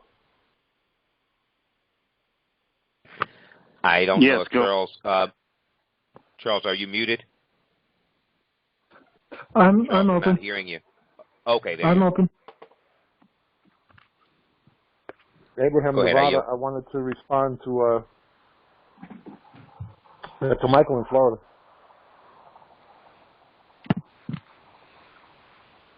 Am I muted? No, we Abraham, can hear you, got- Abraham. Go ahead. Go ahead. Oh, okay. You got the floor. Michael, right on point, right on target. If you wanted to put together a think tank and explore other avenues of recruitment with the right mindset, so that this way you don't have to go through a lot of sifting and bringing people up to speed. You want to try to attract as many people who are already up to speed as possible, and having a mechanism like I referred to earlier, the button, to push that button when you have people that need to be responded because there's an urgent call for self-defense. Have the right to carry a firearm, the Second Amendment, for the defense of your life, should not just stop with you. It should be community-oriented. That the community, anybody has the ability to push that button, and a small team of well-trained people should be able to show up to defend people. Not just one person with a gun in a corner to defend against the mugging. Well, how do you defend against the community of authoritarians? So, yeah, I'm 100% up that alley. Hear, hear.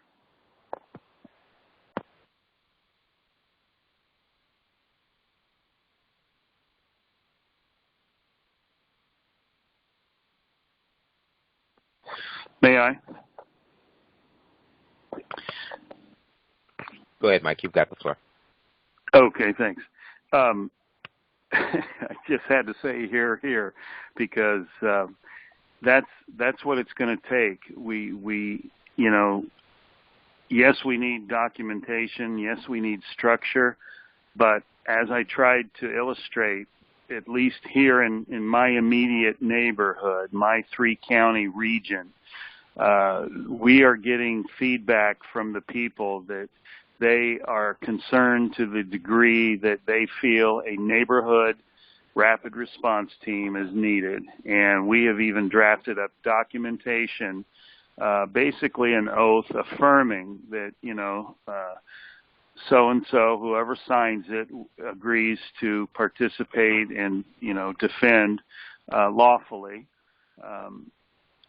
to protect and provide assistance to anyone that is in need of it. So the fact that this is now happening, naturally occurring, is a great sign. I think the time has come that we begin an effort within our own communities to start the dialogue, the discussion among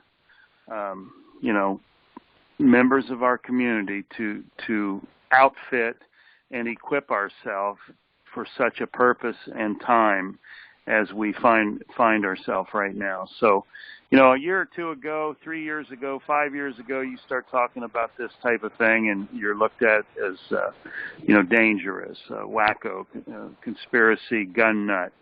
But that has all changed now, and we are in favorable territory.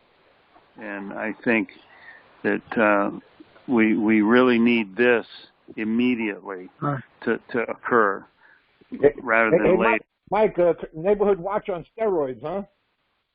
Yeah, exactly. I agree.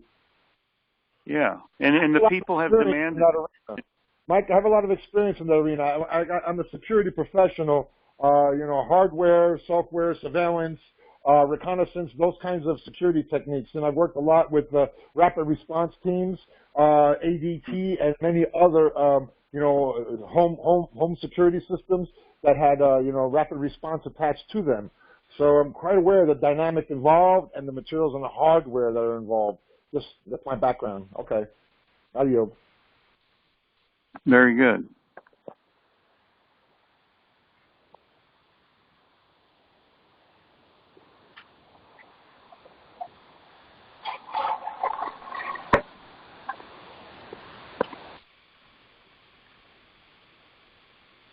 Charles, are you here? Still open? Mike? Yes, thank you. I'm sorry I was distracted here. Was there a question for me or anything? No, Abraham just and Mike will both yield the floor. Okay, thank you. I was hoping to build on Michael's concerns over local community activists that are ready to respond.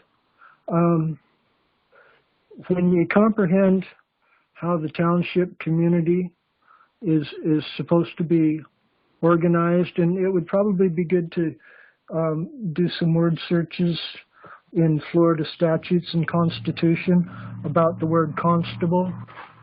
That's a very powerful word.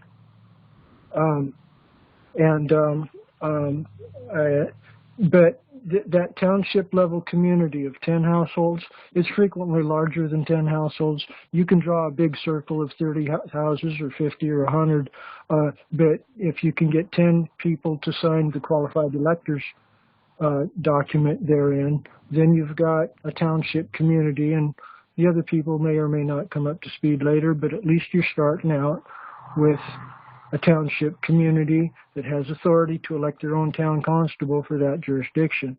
And at that point, you're positioning yourself legally on the chessboard.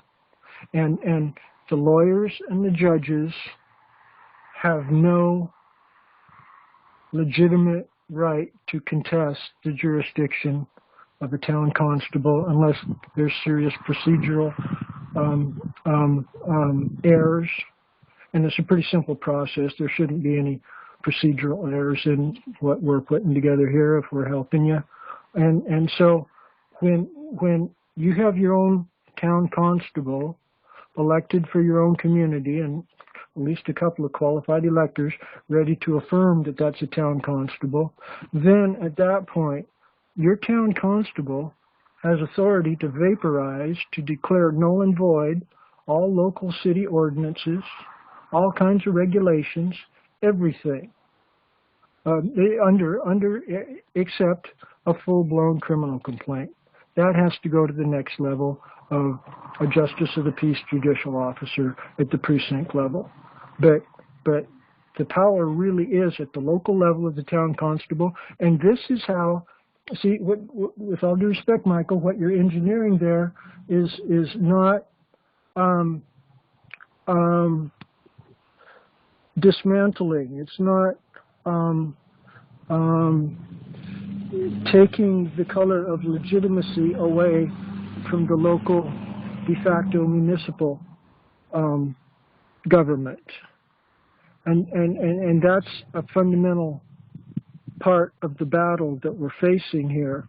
Is they need to contract as our responsibly self-governing communities expand.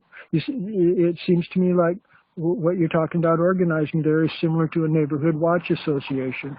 Those things have been created, I believe, by the lawyers. They know what the common law jurisdiction township community is all about. But, and it's a natural instinct. Well, gee whiz, why can't our local people just take care of most of the problems here? It's a natural instinct. And the common law remedy builds on that natural instinct. But they're by neighborhood watch associations where you call the police when somebody in the neighborhood has a problem, that takes the energy away from the responsibly self-governing community, and it empowers the local Roman Empire model municipal police department. And that's exactly what they want. Because yeah, I hope that's comprehensible.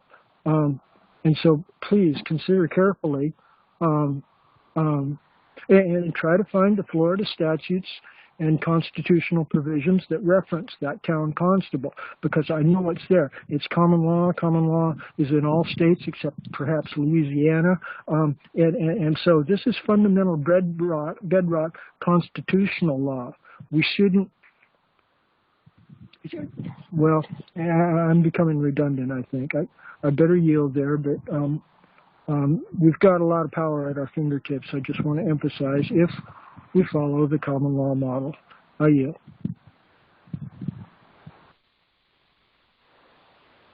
May I? Mike in Florida.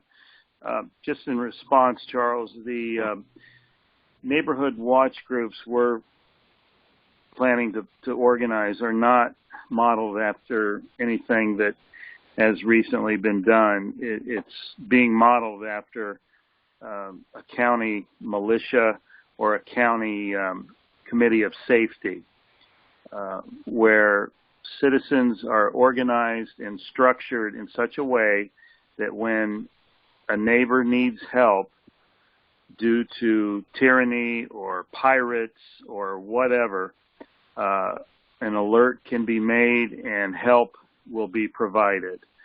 It doesn't have to have a name, constable or anything like that. It just has to have organization and structure. And in the state of Florida, constables are part of the Constitution, but it's part of the de facto.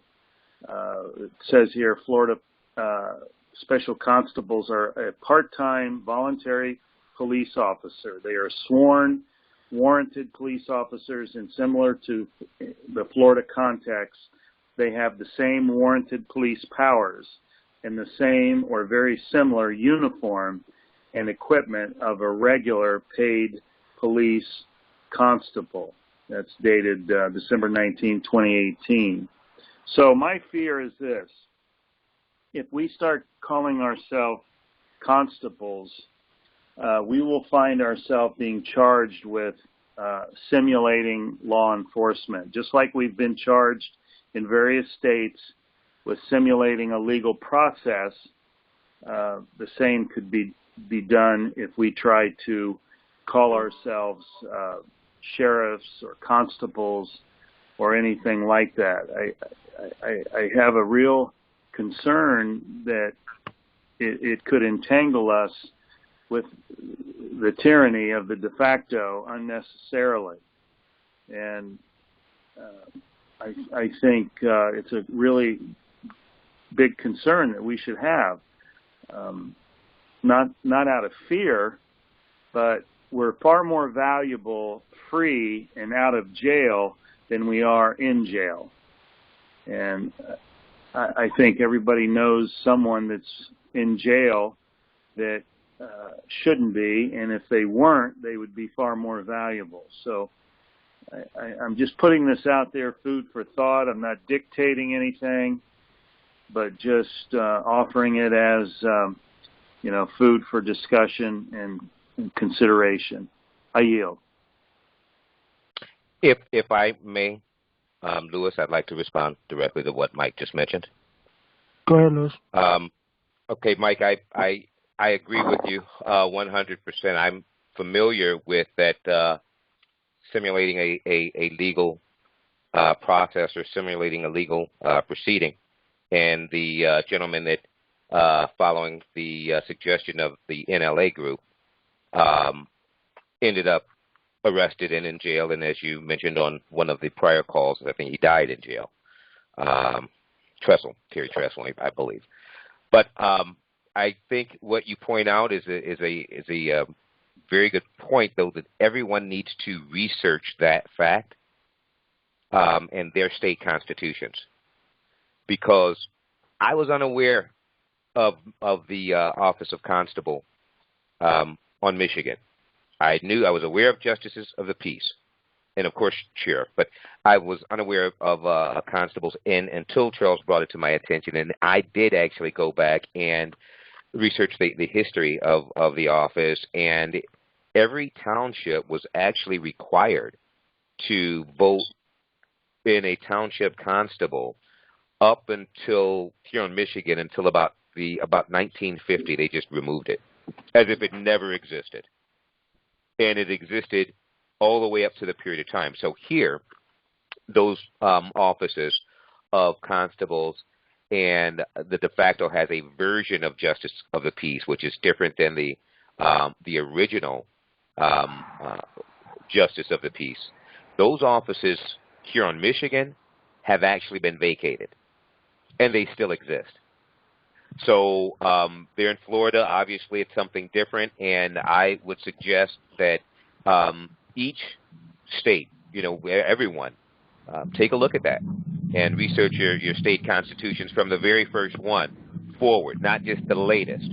Because if I've looked at anything, like the 1963, which is the current constitution in effect for that corporate state of, there's no mention of it. So you've got to go back further. So with that, I yield. If I may,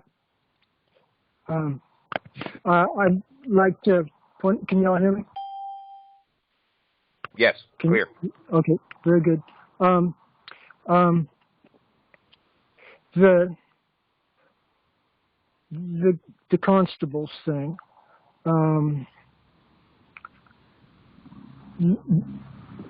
Are a lot of more modern statutes and things like to indicate that constables are a privilege that flows from the top down that can be regulated. And it's not. It's grassroots bottom up, as the links to the Norman Conquest documents provide. But shifting gears slightly, the constables are their empowerment is explained in Lewis, forming the notice of the document that's in the invitation list that talks about notice of the formation of responsibly self-governing communities. This is how, by presenting that document to local de factos, Michael, that shows that our town constables have the right to use whatever force is necessary to keep the peace within their township community as they define the peace, not as the outside statutes define the peace. And it goes on to say, if you have any objections to our maintaining the peace in this manner, please inform us of your objections in a timely manner, and do so clearly, citing specific authority in law. Otherwise, we're going to presume that we do have this authority. And see, at that point, they probably won't respond. If they do, well, you'll have a debate, and I'm online. I can be called into phone conferences to go head-to-head with these people if you need me. But they're by sending this document to these people, preferably print it out and hand it to them, slap it on their desk in front of witnesses, okay? It takes the power away from them. At that point, you no longer need to live in fear of being prosecuted for forming your responsibly self-governing community and claiming the executive power. You're subject to judicial review by your precinct captain, your justice of the peace judicial officer at the precinct level. But as far as executive functions, this is my territory. I'm the town constable here. You stay out of here unless you got a real good reason to come in, and if you do, unless you got my permission. The common law, the town constable is a common law monarch for that jurisdiction, and he's got the authority to go to war against anybody that trespasses into his township jurisdiction. That's the way it existed back prior to the Norman Conquest, and I've got citations from reputable sources saying that the American county and everything under it, which is the precincts in the counties, are clearly based upon the Anglo-Saxon model that was in existence prior to the Norman Conquest. So this is the model that is part of constitutional America. This is how the power is decentralized through the 6th and the 7th Amendments to the federal Constitution. And if we hit them with these documents, their lawyers will break a sweat. They'll start blinking and babbling like idiots. And at that point, the brass ring is within our grasp. So, please, take a look at that notice of formation of responsible self-governing communities, like Lewis has got up on the web page right now. Thank you, Lewis, or on the screen share, and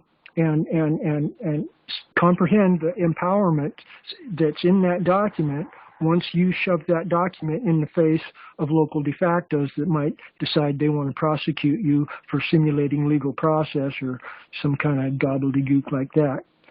Anyway, thank you for raising the point. I yield. With that said, Charles, it's actually 7 p.m. Straight up at this point. Would you like to make some type of a concluding statement on the first portion of the call? Yeah, thank you, portion. Louis. And yes, and on a slightly side note, briefly here, Abraham and I were talking a little bit. Maybe we can just verbally say that we're concluding the official business portion of the meeting here and not turn off the recording and just let it go. Would that be okay with you, Louis? Oh, I don't have no problem with mine. Your call. Okay. All right. I yield. Okay. Thank you. I'll go ahead and launch into a closing statement here, and then we can put a wrap on the official business meeting.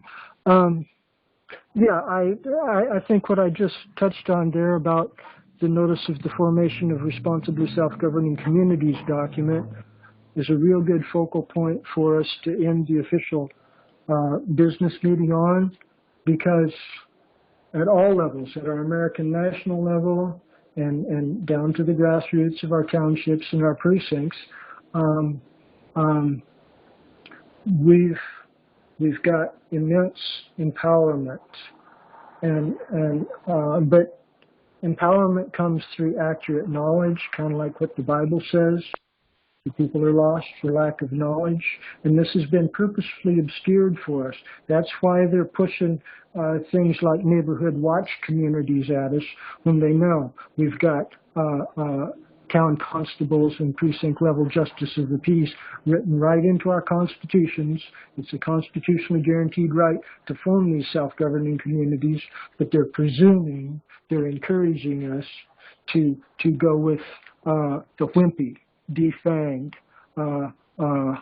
probably unarmed, pacifist mode of local community organizing and stuff. It's not a responsibly self-governing community. It's a community that's dependent upon municipal judicial officers to tell us when we're doing good and when we're doing bad, and all that with usually without a jury. But if even they include a jury, it's a highly manipulated and bamboozled jury. So we need a paradigm shift away from the Roman Empire model of government. We need to get on with that quickly. Time is wasting. We are in a serious spiritual war zone here, and we need to come up to speed. I recognize a lot of this is really novel, unique, difficult to get minds around. So please take time, study the documents, communicate with me. My phone numbers are under the invitation document. Yes, and I'm optimistic that we're going to be able to win this. We're going to be able to take America back, but it'll only happen if good people start coming up to speed on where our power is really at and not go off chasing red herrings that are designed to distract us from where our real common law empowerment's at. And at that point, I yield. Okay, thank you. With that said, I'm going to go ahead and stop the screen sharing. Everything else will continue going until I believe that it fills. We did get something regarding limited space. So be mindful of that. We do want this call to be recorded. I don't know if it goes all the way through. Hopefully it still reserves the recording. So with that, I yield the floor. I will take my leave. Louis, before you go there, is there any way you could delete some of the older recordings? I've already got them downloaded and saved. I will. What is it, like the first 1, 2, 3, maybe? Yeah, delete those. I've got all three of them downloaded. Okay. Yeah, go ahead and delete them all, please. Will do. Good idea. Thank you, Give them some more space there. All right. Have a good one, all. Yeah. Okay, sounds like we've got some If I open may? discussion. Scotty, hi. Yeah, go ahead. Well, make sure you send those 3 recordings to me that you're going to delete. Uh, 3. Right, this is the 4th call I'm on, right? Yeah. Yeah, okay. Yeah, I'd like to review them. In fact, I missed... Scotty. That link is in the... Go ahead. As Lewis was going to say, the link is in the invitation email where the recordings are posted under constitutionalgov.us, our webpage. Oh, okay. All right. And I also concur how most of these shills or controlled opposition, they only discuss, and very passionately, the problem, and they never do get to the solution. You've said a lot I was discussing was not part of the solution. I beg to differ with that. If you get the bit larger perspective, there's solutions in there, and that's plural. That's not solution. Okay? So we are on the same page with many aspects of things. I'm not well-spoken. However, can I bring up a point? I did put in the chat a couple of links. Should I review what's there for everybody? Is it going to take very long? No, 3 minutes.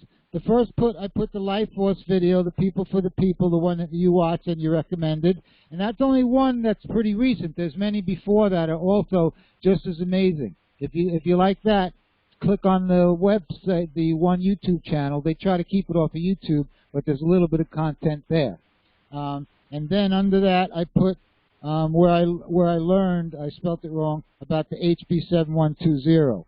And that's the video there. And that links to also some other site, Minds or something, a really good site, way better than Facebook. And then there's the Kate Shimarani, Natural Nurse in a Toxic World. It's a live Facebook feed.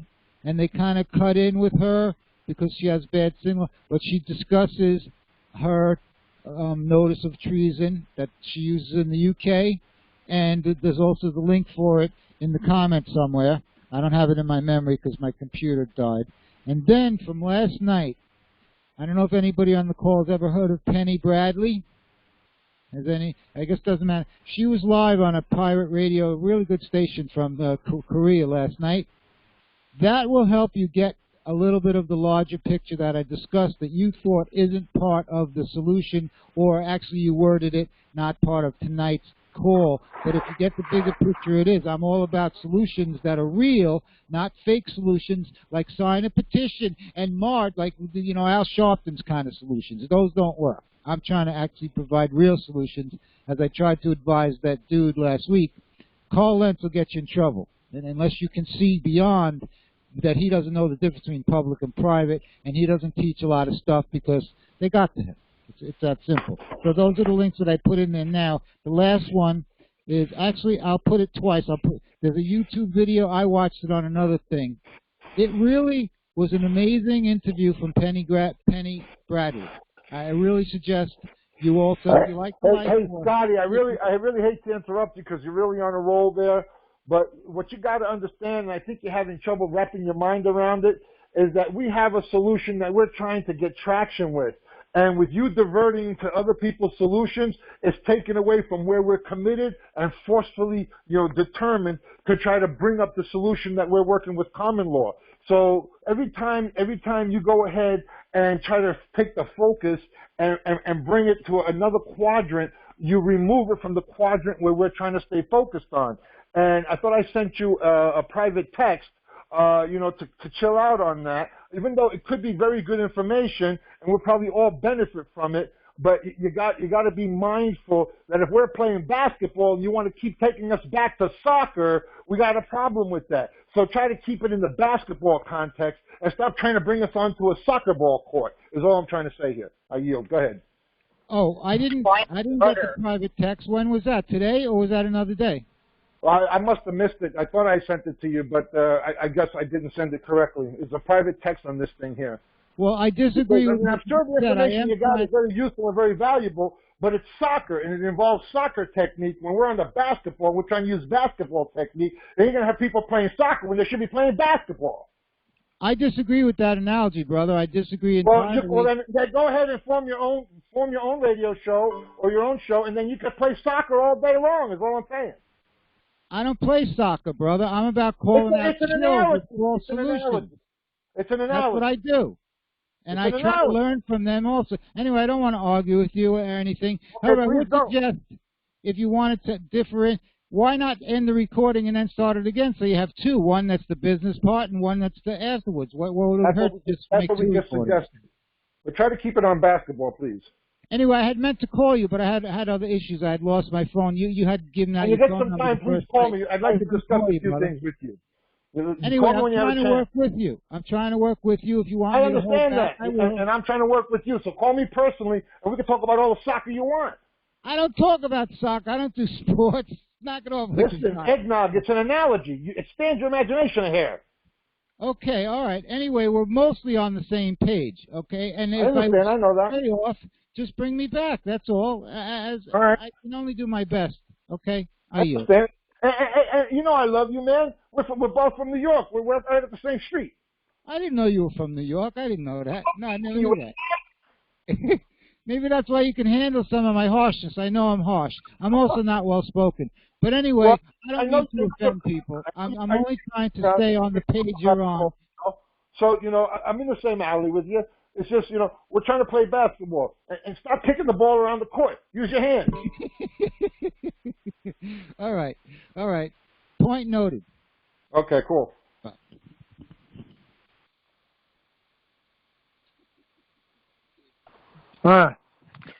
Thank you. Yes, I need to thank Abraham for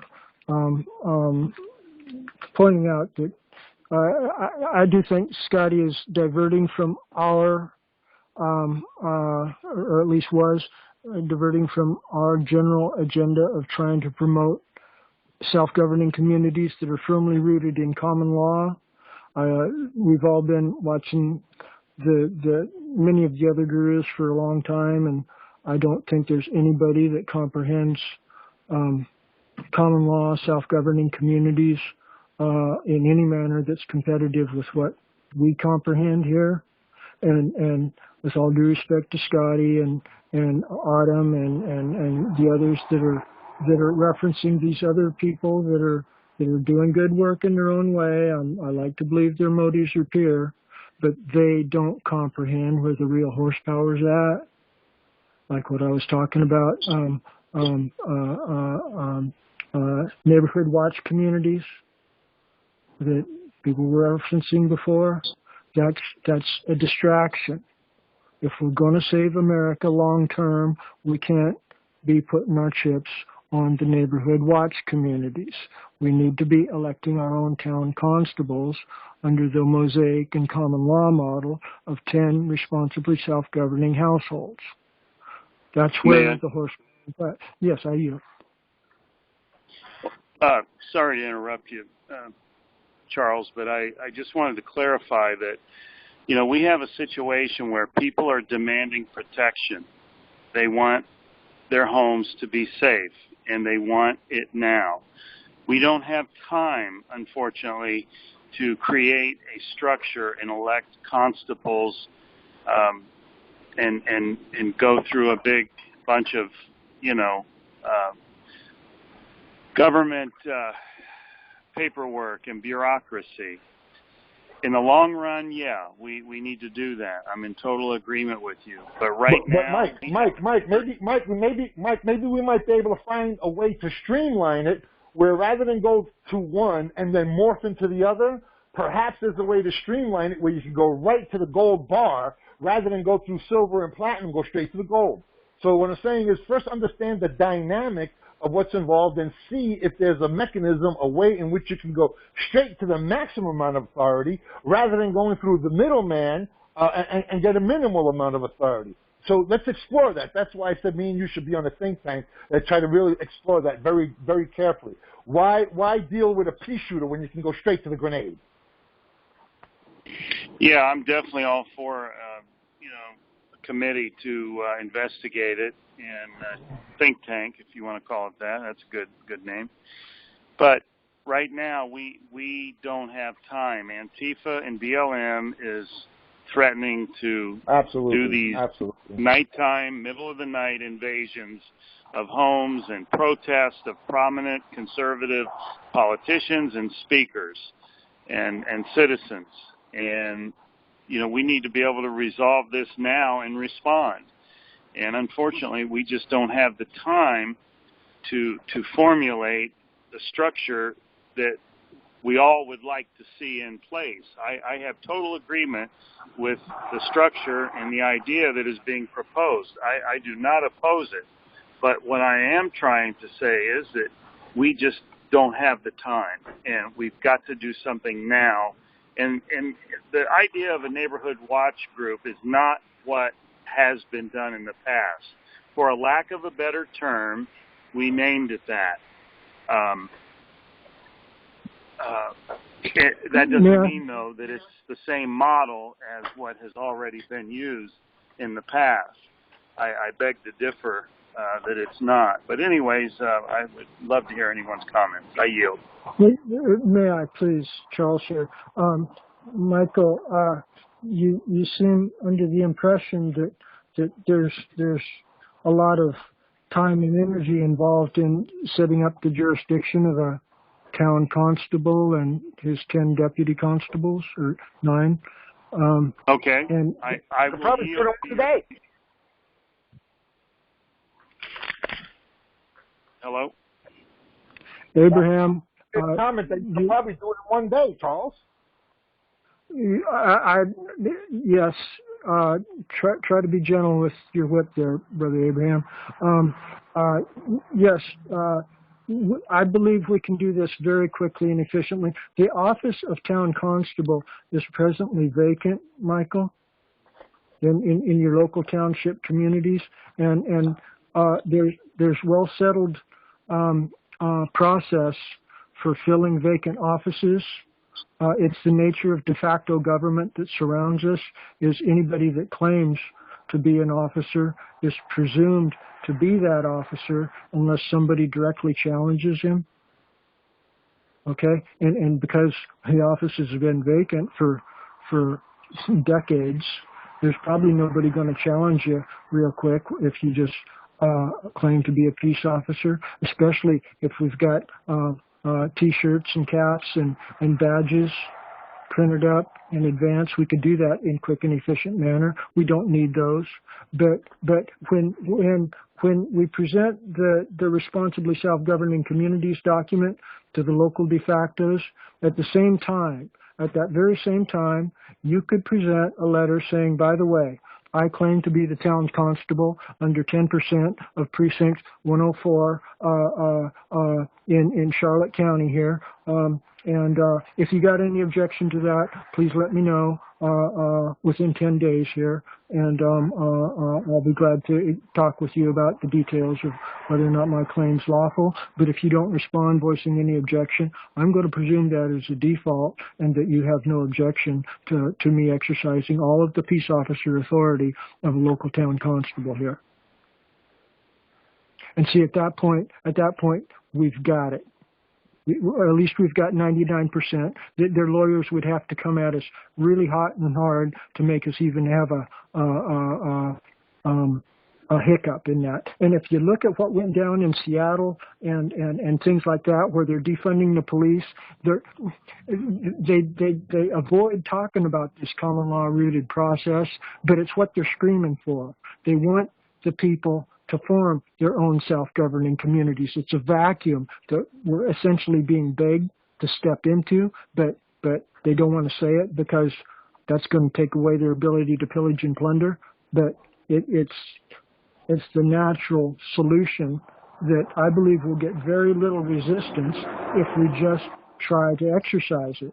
And downside, the worst case scenario is they'll say something that actually makes sense and makes us got to back off, and then we could go with the neighborhood watch or whatever. But there's no downside to it, and there's gold on the upside here.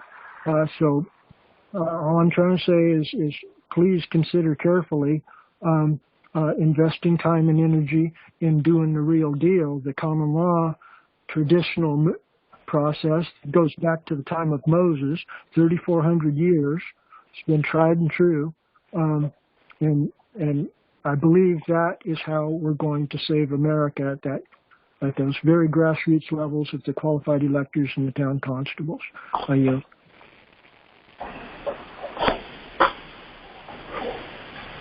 And if I might, it can be done in very quick and efficient manner, if I didn't emphasize that enough. Again, the offices are vacant.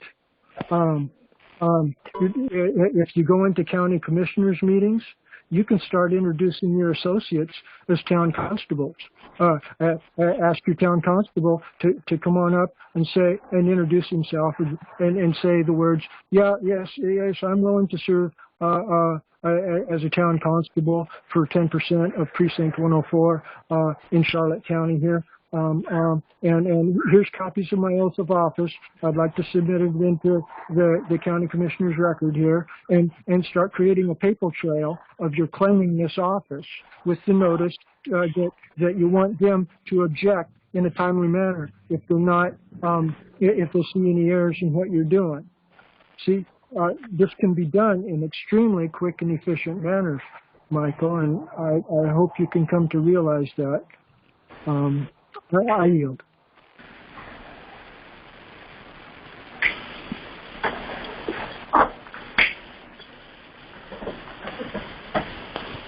May I? Yep, Michael, yes. Yeah, this is Mike.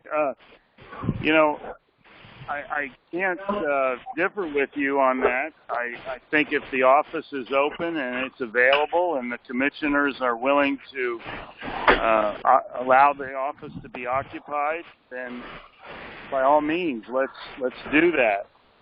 But even that process is something that's going to take, considerable time, considering the immediate situation we're in, as far as, people wanting and needing protection. But if the office is not vacant, and there's a lot of background noise, somebody's unmuted. Yes, background noise. I'll take care of it. Please. Thank you. Yeah, thanks a lot. So if it's not vacant, what do we do? I mean, are we going to simulate an office of constable and then wait for the charges to come flying and in jail? And, I personally am not ready to do that.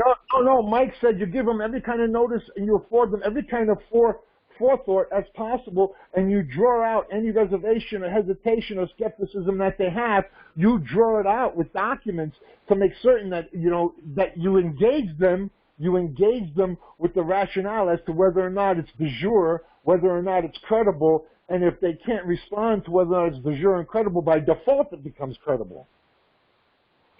Yeah, but you know as well as I do, whether or not it is recognized and it's defaulted or not, they don't honor the law. Yeah. And the law does not matter to them. So whether it's defaulted or not is irrelevant, because they don't care about what the law is. That's why they're called de facto. That's why they're called tyranny.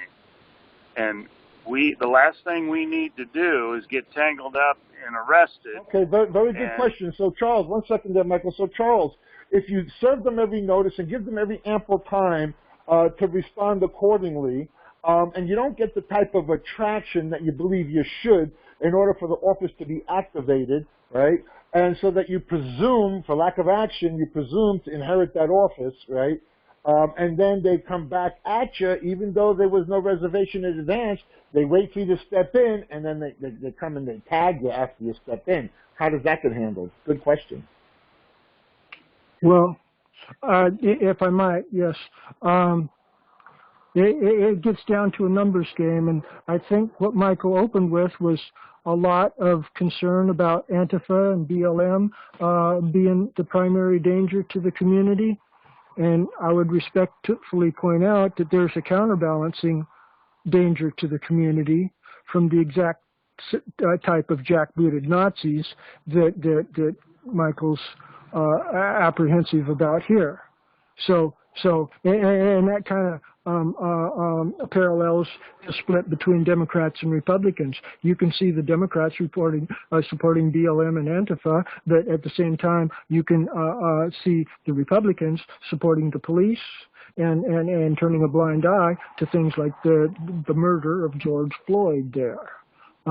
So we're in the middle ground. We're striking a balance between the anarchy of the Democrats and BLM and Antifa versus the military police state that's coming at us from the misguided right-wingers.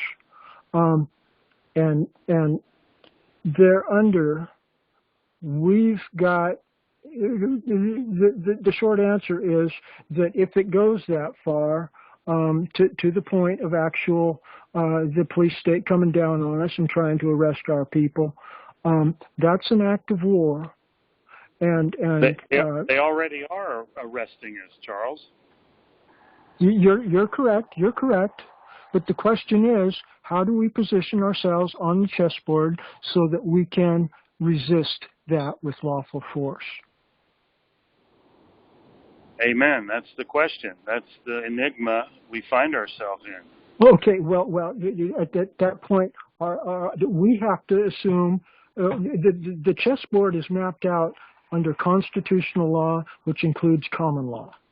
Okay, that's how the chessboard is mapped out. That is where all of these judges, federal and state, are pledged to support that Constitution. They're obligated to support our common law constable offices. They're obligated to do that, and if they don't do it, they're part of the criminal racketeering conspiracy that's addressed in the first document about constructive notice of treason.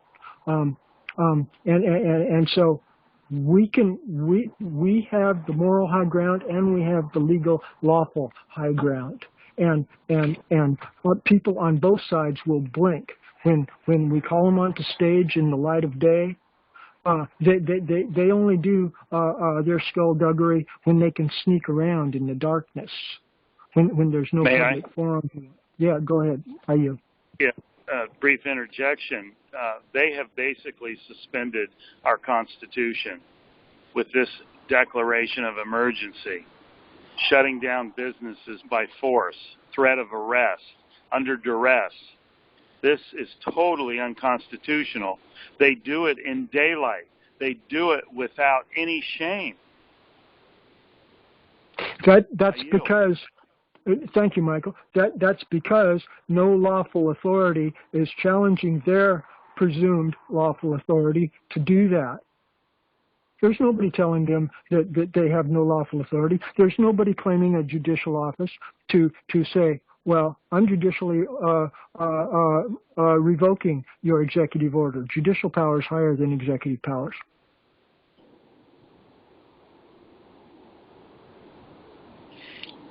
Well, I still say they commit their tyranny in broad daylight without shame, both sides of the aisle. And in this COVID-19 scamdemic, we have been shown to be powerless. We, the people, have been powerless. The only power we have is when large numbers of us gather and we hold them accountable with large numbers when our voice is stronger than their microphone in the county commission room. And when our numbers outnumber the police who are threatening to remove us, then we get our voice heard. That's the only time when we outnumber them. I yield. Sure. Thank you, Michael. And that is the forum, the chessboard, upon which we need to map the confrontations. And we are capable, as you have demonstrated, of bringing large numbers of people into those commissioners' meetings and courtrooms. What I am advocating is no change from that strategy. That's a strategy that you seem to have already embraced, and that's a good thing. All I'm talking about is those people that you're bringing in with you, give them badges, call them town constables. At that point, your horsepower automatically doubles. If I may? Scotty, are you going to take us off topic, or are you part of self-governing communities here? You're talking about BLM, and you're telling me I'm off topic? No, I'm hoping that you're going to build on what we're talking about. I'm trying to be on topic. I just wanted to point out something I said earlier that you claimed I was off topic. I talked about how all groups are infiltrated. That includes groups out there picketing. Now let's just look at the facts. The Patriot Act is in effect. They did not negate the Patriot Act. The Patriot Act states you cannot protest with a mask on. Doesn't matter what your governor says, okay? They are setting up not only Black Lives Matter, but White Lives Matter and Blue Lives Matter. They're setting these people up because they can ID them even with masks on, because they ID you through your eyes with this technology. They're getting people, and they're IDing them with this tracking and the COVID tracking and all this that are out there, and they're dividing who, they know who are the paid advocates there that are paid to disrupt the gatherings and there to light fires when they're trying to gather peacefully. Now, the larger the gathering is, the more corruption there is. So this is the fact. Any of these people that are joining these marches that you're saying we have to overpower the police, they are being targeted to later be taken out with these technologies. You cannot protest with a mask on, period. That is a fact. You can debate this all that you want. That is the fact. And there's actually other things, too. There's another thing from the UN. So I'm just pointing out some reality. The more that you gather and try and make a peaceful demonstration, the more it's going to be co-opted and used against you. The solution is writing it down, as I said earlier, and some of the other things. If you get to see the bigger picture, you'll get to see how you can eliminate some of the distractions that we do seem to agree that a true advocate doesn't offer you a real solution, just talk about the problem endlessly. And they're very good at talking about the problem, just like a scammer is very good at gaining your trust. I yield there. I just wanted to incite that. I don't know if I was mixing soccer and base. If I might, you mentioned the problem of infiltrators. The qualified elector certification process eliminates the problem of infiltration, because as soon as somebody raises a legitimate concern about an infiltrator, he's going to be examined and scrutinized real closely, and his qualified elector status will be revoked, and he won't be part of the self-governing community anymore. This is the common law methodology that was in existence in England prior to the Norman Conquest of 1066. It's a tried and true process for communities of people that are trustworthy organizing and filtering out the people that are not trustworthy. So the process here that we're talking about, it's ancient, it's tried and true, it's biblical Torah law. My God, the Pharisee Jews can't argue against this because it's biblical Torah law. We've got, again, profound empowerment at our fingertips. This empowerment can be accomplished in quick and efficient manners. And there was something more I was going to say in response to Michael, but I'm kind of forgetting what it is because, I yield.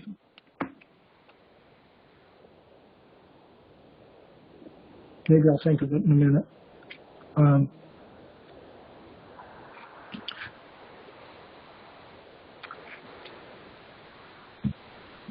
May I? Michael, yes, please. Yeah. Let's create a hypothetical scenario just for discussion purposes. Let's say tonight BLM and Antifa come to a local community and they protest a prominent patriot's home at 3 a.m. They have clubs. They are seen with AR-15s. They're throwing rocks at the house. That person tomorrow is the owner of that home tomorrow, the next day, is going to be very shaken up and going to demand some form of protection. they called the police, but, you know, like normal, the police take 45 minutes to an hour to respond. In the meantime, the windows get broken. Small fire was started out in the yard. Bushes caught on fire. Perhaps even a car was caught on fire. This is the scenario that we're facing that could happen in the very, very near future. And again, we need to get people in the meeting house, in the assembly, in the town hall, to start discussing the future of our communities, our counties. And they will not be attracted with bureaucracy and voting and creating more government. They will be attracted to immediate remedy of their fellow citizens organized in time of need, just like our founders did. So that is the main root of my cause here tonight in this conference call is to focus on the immediate need and the remedy to that need.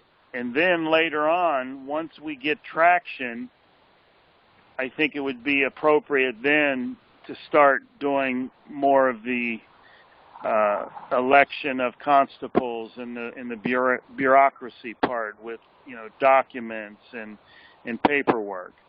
But right now, the people want action and they want protection and they want a response to approaching tyranny. And whether that be BLM or Antifa or even a rogue Democrat leader in government. Okay, Michael, in your hypothetical, Michael, what's next? In your hypothetical, so you've figured the problem out, so what do? You go door to door and you figure out, do you co-opt the local neighborhood watch? Do you take them over? Do you go door to door and put together your own local response team? Play the imaginary scenario out a little further for us, please. I'm curious. Yeah, that's great. That's a great question. You know, we're very fortunate where I'm at. We have a couple radio stations that offer advertising time very, inexpensively.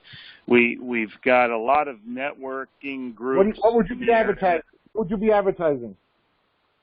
Well, we've already used our local radio stations in years past to organize town hall meetings, and we've been successful. We actually invited one speaker that was speaking on the crime of 9/11 several years ago, and we got a room at a library filled with almost 100 people just by spending $200 on a radio ad.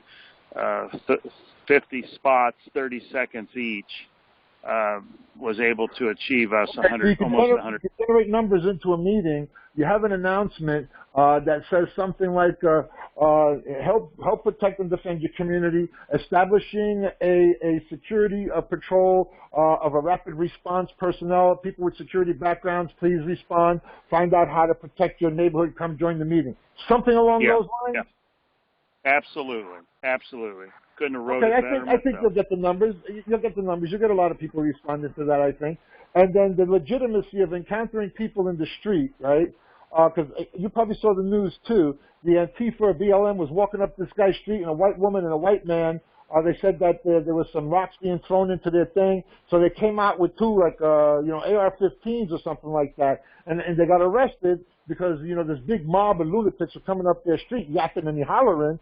And the police were called, and the BLM and the Antifa. Are you familiar with the story? Absolutely, very much so. Okay, so then, they got arrested. So how are you, you're going to have some kind of documentation, some kind of statute of writing, and some sort of an ID card or some sort of a brochure or something that, because a friend of mine is a constitutional law enforcement officer. In fact, we invented the position.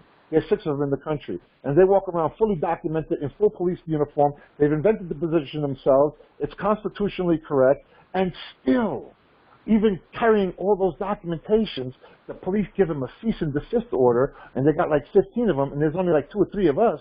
and we have to stop. Some of this involved life and death. And so I'm curious, if you have an exchange develop, and you got 10 or 15 of your people, say you got hats and T-shirts and some sort of ID badges, and you call yourself Rapid Response, right? And then you have to engage, and somebody is questioned to pull a trigger. See, it's always going to come down to that.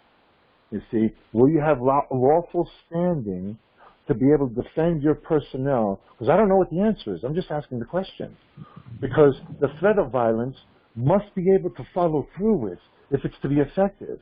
And if the follow through with violence is not going to happen because there's intimidation to the after effects and no real solid lawful grounds, what happens if the opposing team calls you out on that? What if part of their strategy is to get you to commit the first move so you end up in legal entanglements? So yeah, there's a lot to consider. Okay, if I may respond. Sure. That is an excellent question, and the scenario you draw is very probable, very likely. The instigation is likely too. That they are going to provoke us so that we can be smeared in the media.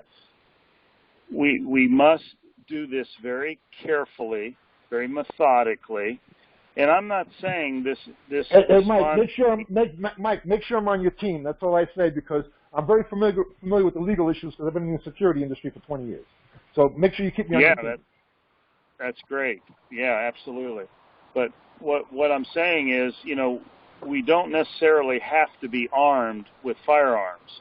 There are other methods that are lawful that we can use to repel violence, but you ask a great question, and it's not a question that you can answer quickly nor easily. And I'll just leave it at that. But we must do something to address the approaching tyranny, whether it be from rogue elements of society or rogue elements of government itself. We must be prepared to counter it in a way that seeks peace and prevents violence. I yield. Hey, Mike, I'm going to recommend somebody to you. He owns the Force Matrix Institute. He teaches a lot of the police unions the graduation of force, and when you escalate, and to be able to have lawful grounds to escalate and to demonstrate that you went through a formality of meeting force with force head on before you graduated to the next level of force. His name is Ayub. I think it's Ayoub, Ayub Masad. And he's probably the foremost authority on use of force. And I bet you, guy's very community-oriented. I bet you we can get a hold of that guy, tap him on the shoulder, and ask for his legal advice, since he's in that arena and he provides a lot of information to a lot of the gun rights activists on when and where and in what conditions and how to handle the aftermath of an exchange between a lunatic and a lawful gun holder. Ayub Masad. How are you spelling his last name? Let me look him up real quick.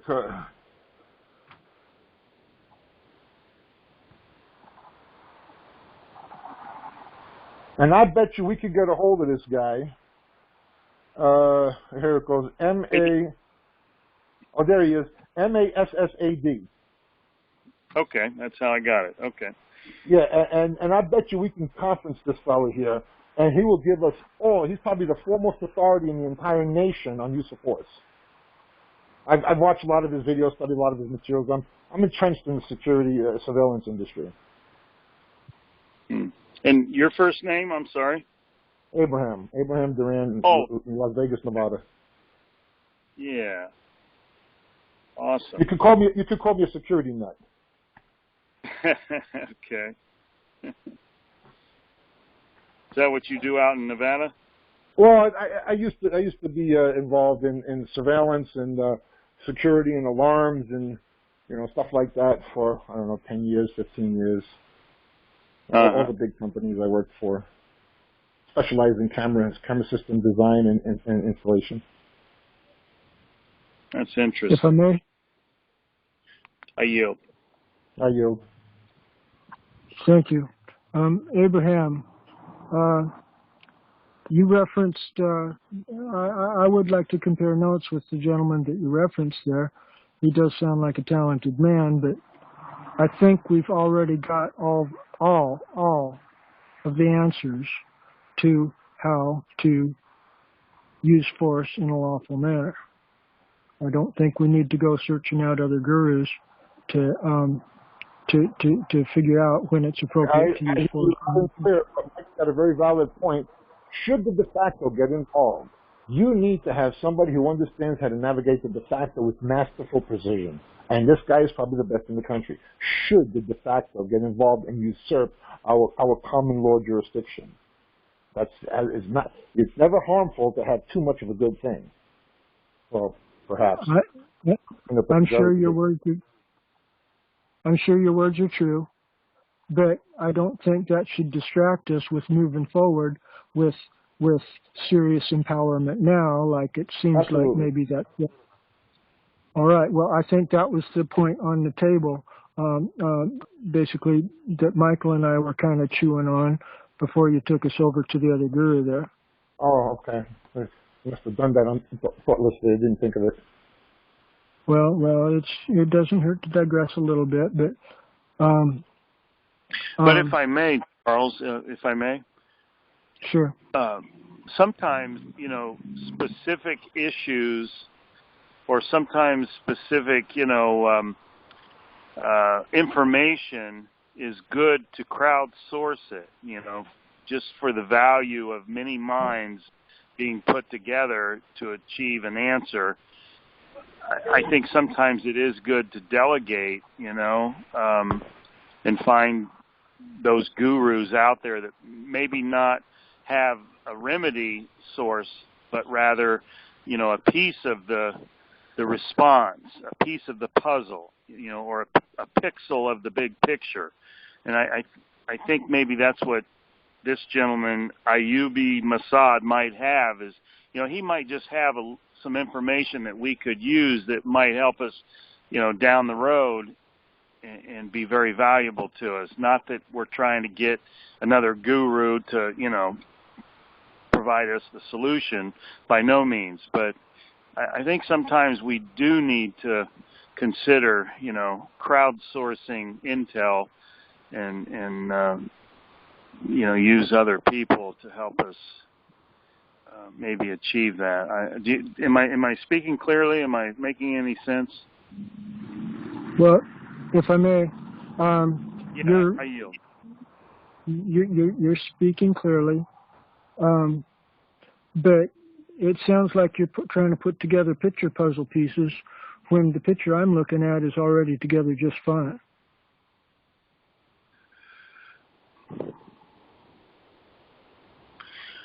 Well, I will have to chew on that.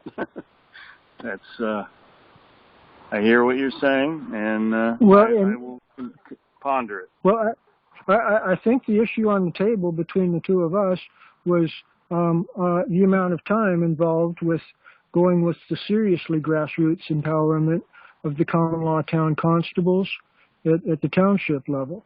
You seem to still be attached to the notion that's going to take some time and some paperwork to put together. And I think Abraham mentioned at one point that we can do that in a day. And I would be inclined to agree with that. That might be a little bit. How could you do it in a day? The office is vacant. You type up a letter, you send a letter to the local de factos telling them that you're claiming the office of town constable. You can do that in a day.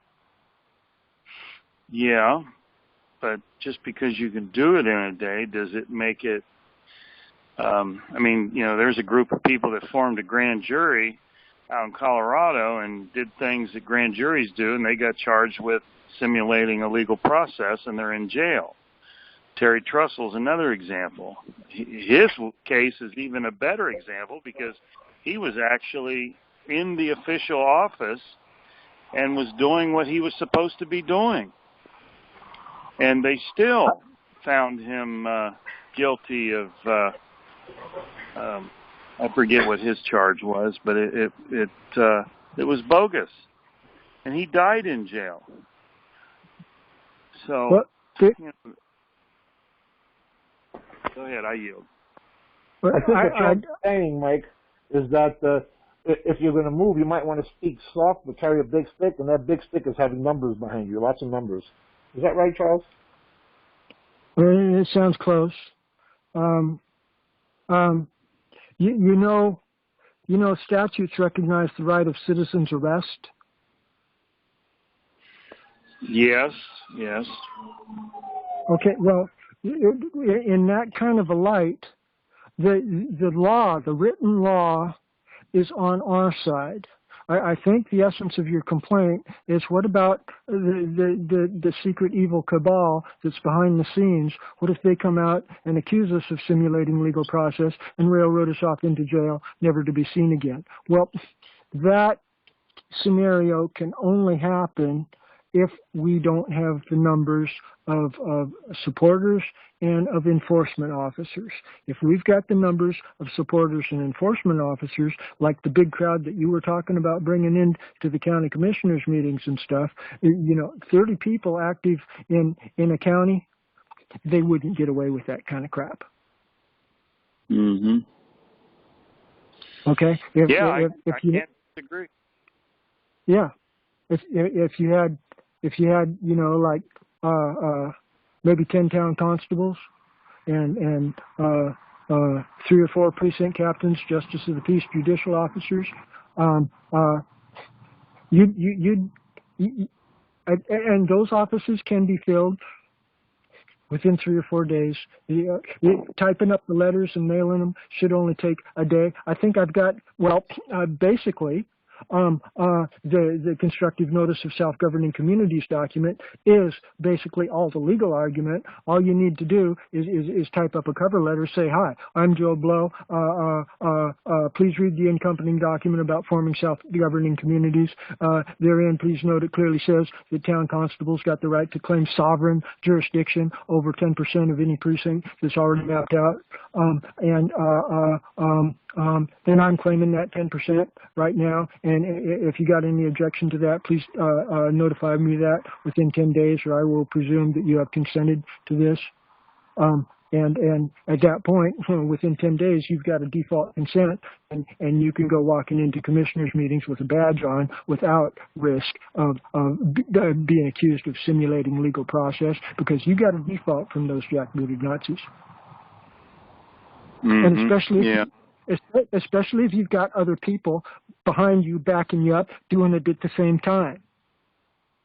And Mike, believe me, you got to admit, it sounds good.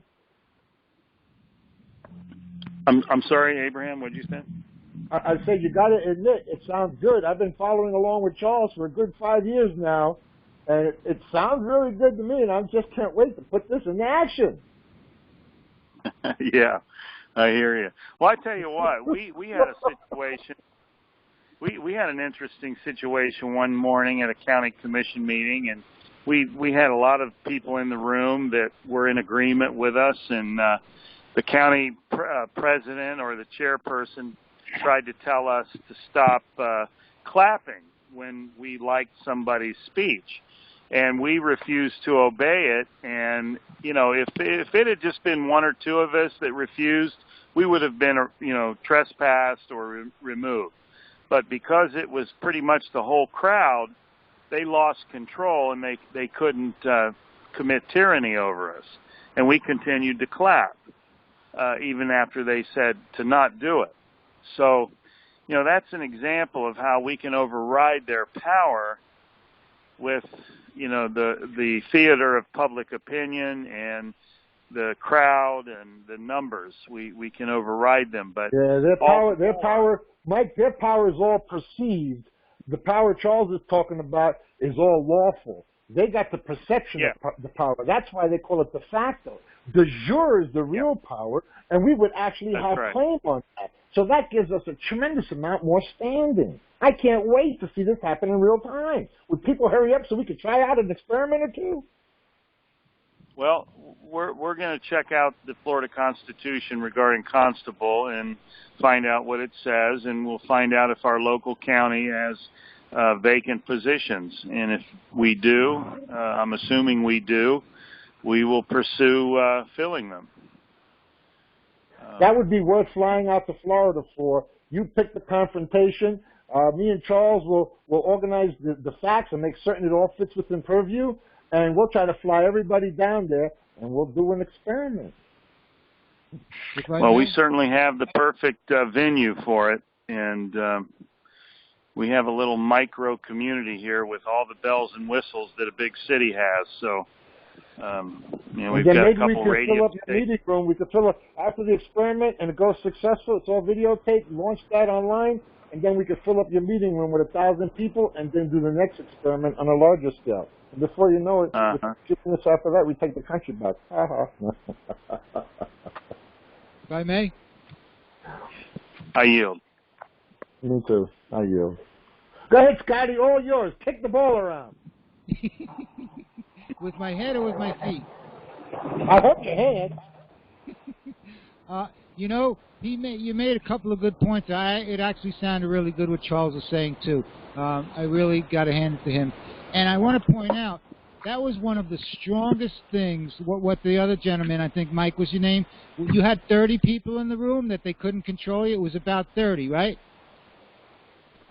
Yeah. Yeah. Well, it's very hard to find 30 people like that. Once you get to like 35, that's where it seems where the corruption comes in. And never have I seen, although last night on that Jaffe call with Penny Bradley, they seemed to take care of that troll pretty good. But I wasn't on the YouTube where that troll was.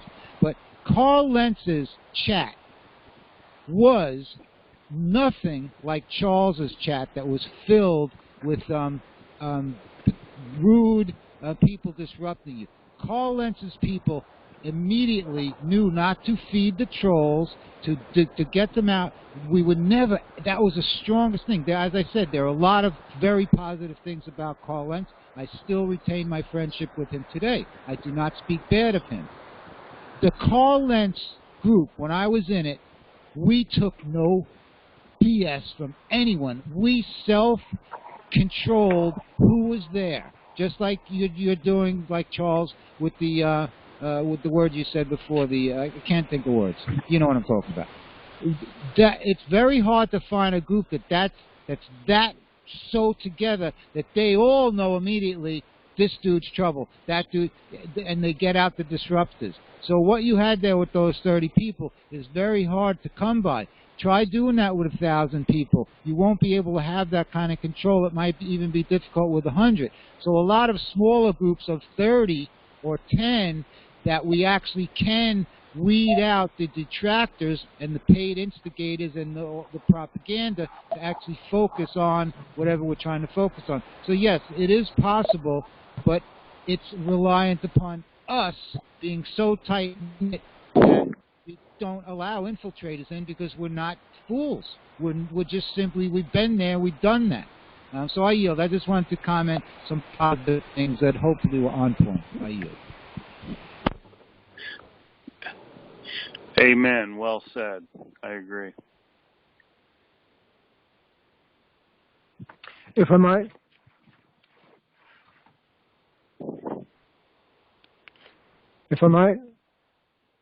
Yes. Can you hear me? All right. Michael, I think you referenced if the office of town constable is vacant, that you would investigate moving into it? Yes. Yes. In Texas here, they do have constables. One of the few states that actually has them, and maybe Florida is similar, but they've got county-wide constables. One constable for the whole county, one justice of the peace, judicial officer, precinct level. They call it for the whole county. And so even if they've got some sock puppet in there claiming to be a town constable, he's probably not,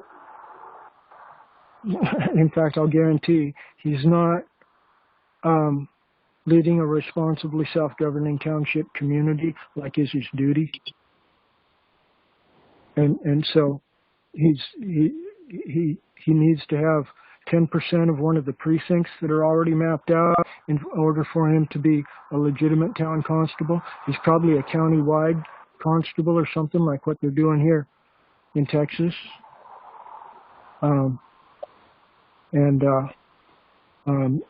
Anyway, even if there is some occupant, it would be good to confront them. We might and confront the county attorney. Yeah, it's hard to say where the center of gravity is. If you do have somebody there filling the office of local town constable, he's probably got the mentality of the average cop. Okay, and that's not where the real power and decision-making authority will be here. It'll probably either be in judicial officers or the county commissioners, or more precisely, the county attorney, the county council. Those are the ones where they are the ones that decide what is lawful and what is not lawful for the county to do. Is the county council, the county attorney. They decide what is legal, rather. Well, they merge the terms, and there is some ground for merging it. But to go to your main point there, they're talking about within the Roman Empire municipal system is what they're referencing, usually with that term legal. But we're talking about higher lawful authority. I don't know if you heard me talk before, but that Seventh Amendment clearly indicates a body of higher law. The Supreme Court of the United States and the other courts have all kinds of admiralty, maritime, and equity jurisdiction that's lower level law. But once we try facts by juries, then that catapults everything to the higher system of law known as the rules of the common law. And that jury trial process is our trump card at the local level too. We can assemble juries. If you've got 12 people, you say you've got 30 people. If you've got 12 people that are willing to sign on to jury verdicts regarding a few of these issues, then you're going to drive them up a tree. They will be panicking. Their steam will be coming out of their ears. I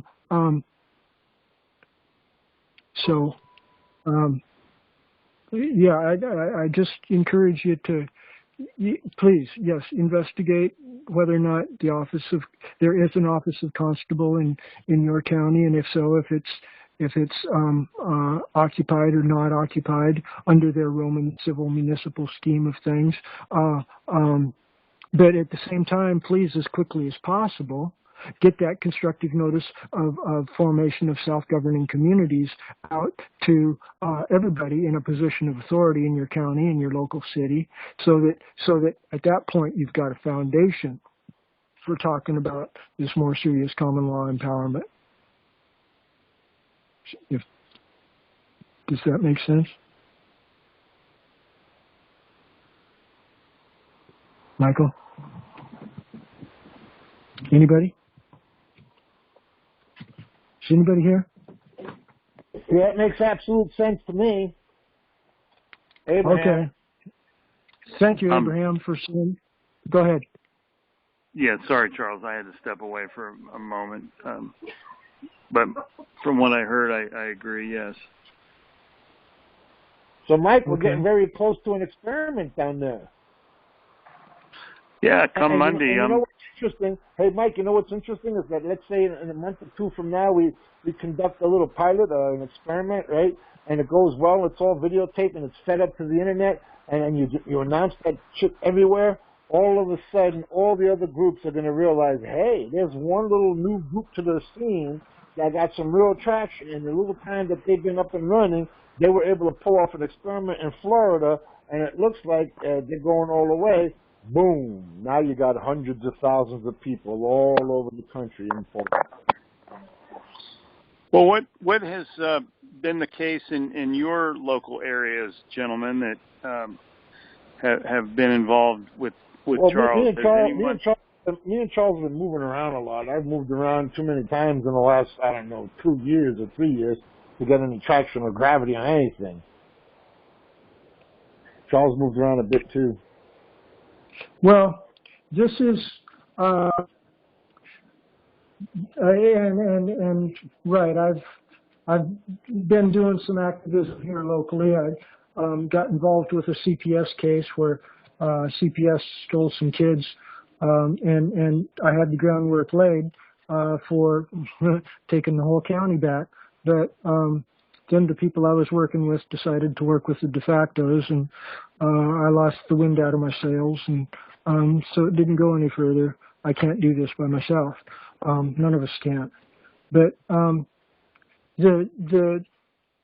where we can do things now in a meaningful manner that will produce results is the coronavirus complaint and jury verdict that I've outlined before.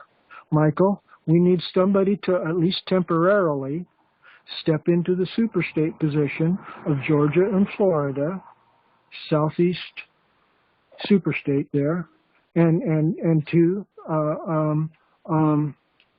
suggest any needed changes to that jury verdict, and then go ahead and agree to affirm that they are at least verbally signing on to that on a recorded call such as this. Temporarily, pro tem, serve in that office to speak for the people of the responsibly self-governing and fully informed people of the Southwest superstate of Florida and Georgia. That's a bold proposition. Are you up to anything like that? Well, Mike, I've accepted it for Nevada, and I got like 10 states that I've got to oversee.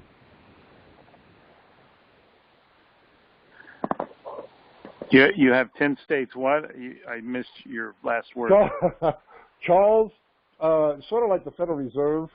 Federal Reserve has chopped up the country, what is it, Charles, into 12 sections, right? Yeah. The Federal Reserve has 12. Charles has mapping system that divides the country up equally by population. Nevada has, because, Nevada has very low population, and several other states have very low population. So you got like maybe 7 or 8 states, I think it is, to the super state with Nevada in it. And I'm claiming that one until we can start to flesh it all out. Charles got the one in Texas, and I think Lewis is going to take the one up there in Michigan. We still have like 5 or 6 super states that need to be counted by somebody. So you can take Florida, and we're all acting intent until we can flesh out the thing. But it looks like you divide the country into 12 sections and equal populations.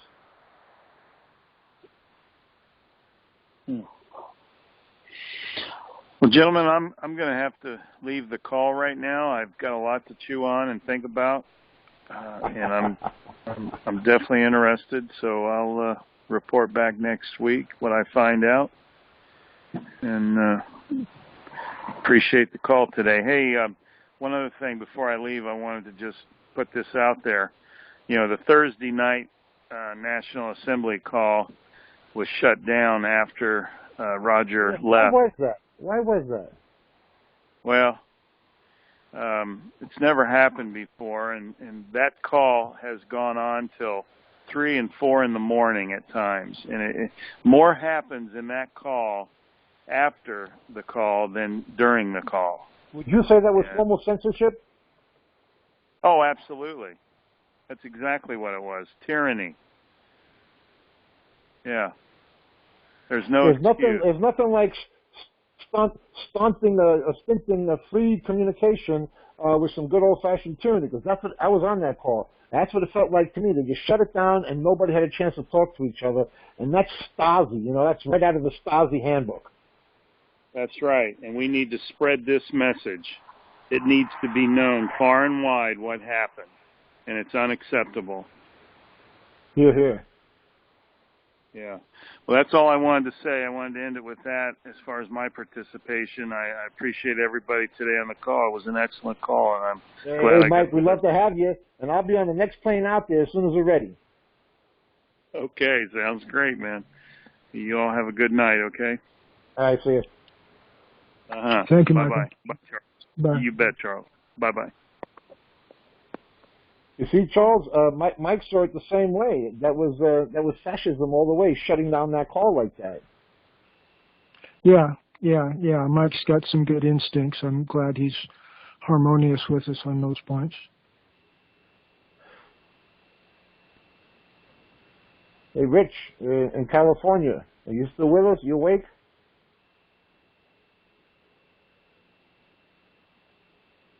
Autumn, I would love to hear how to lower my blood pressure with some magic herbs. Perhaps at a private phone call.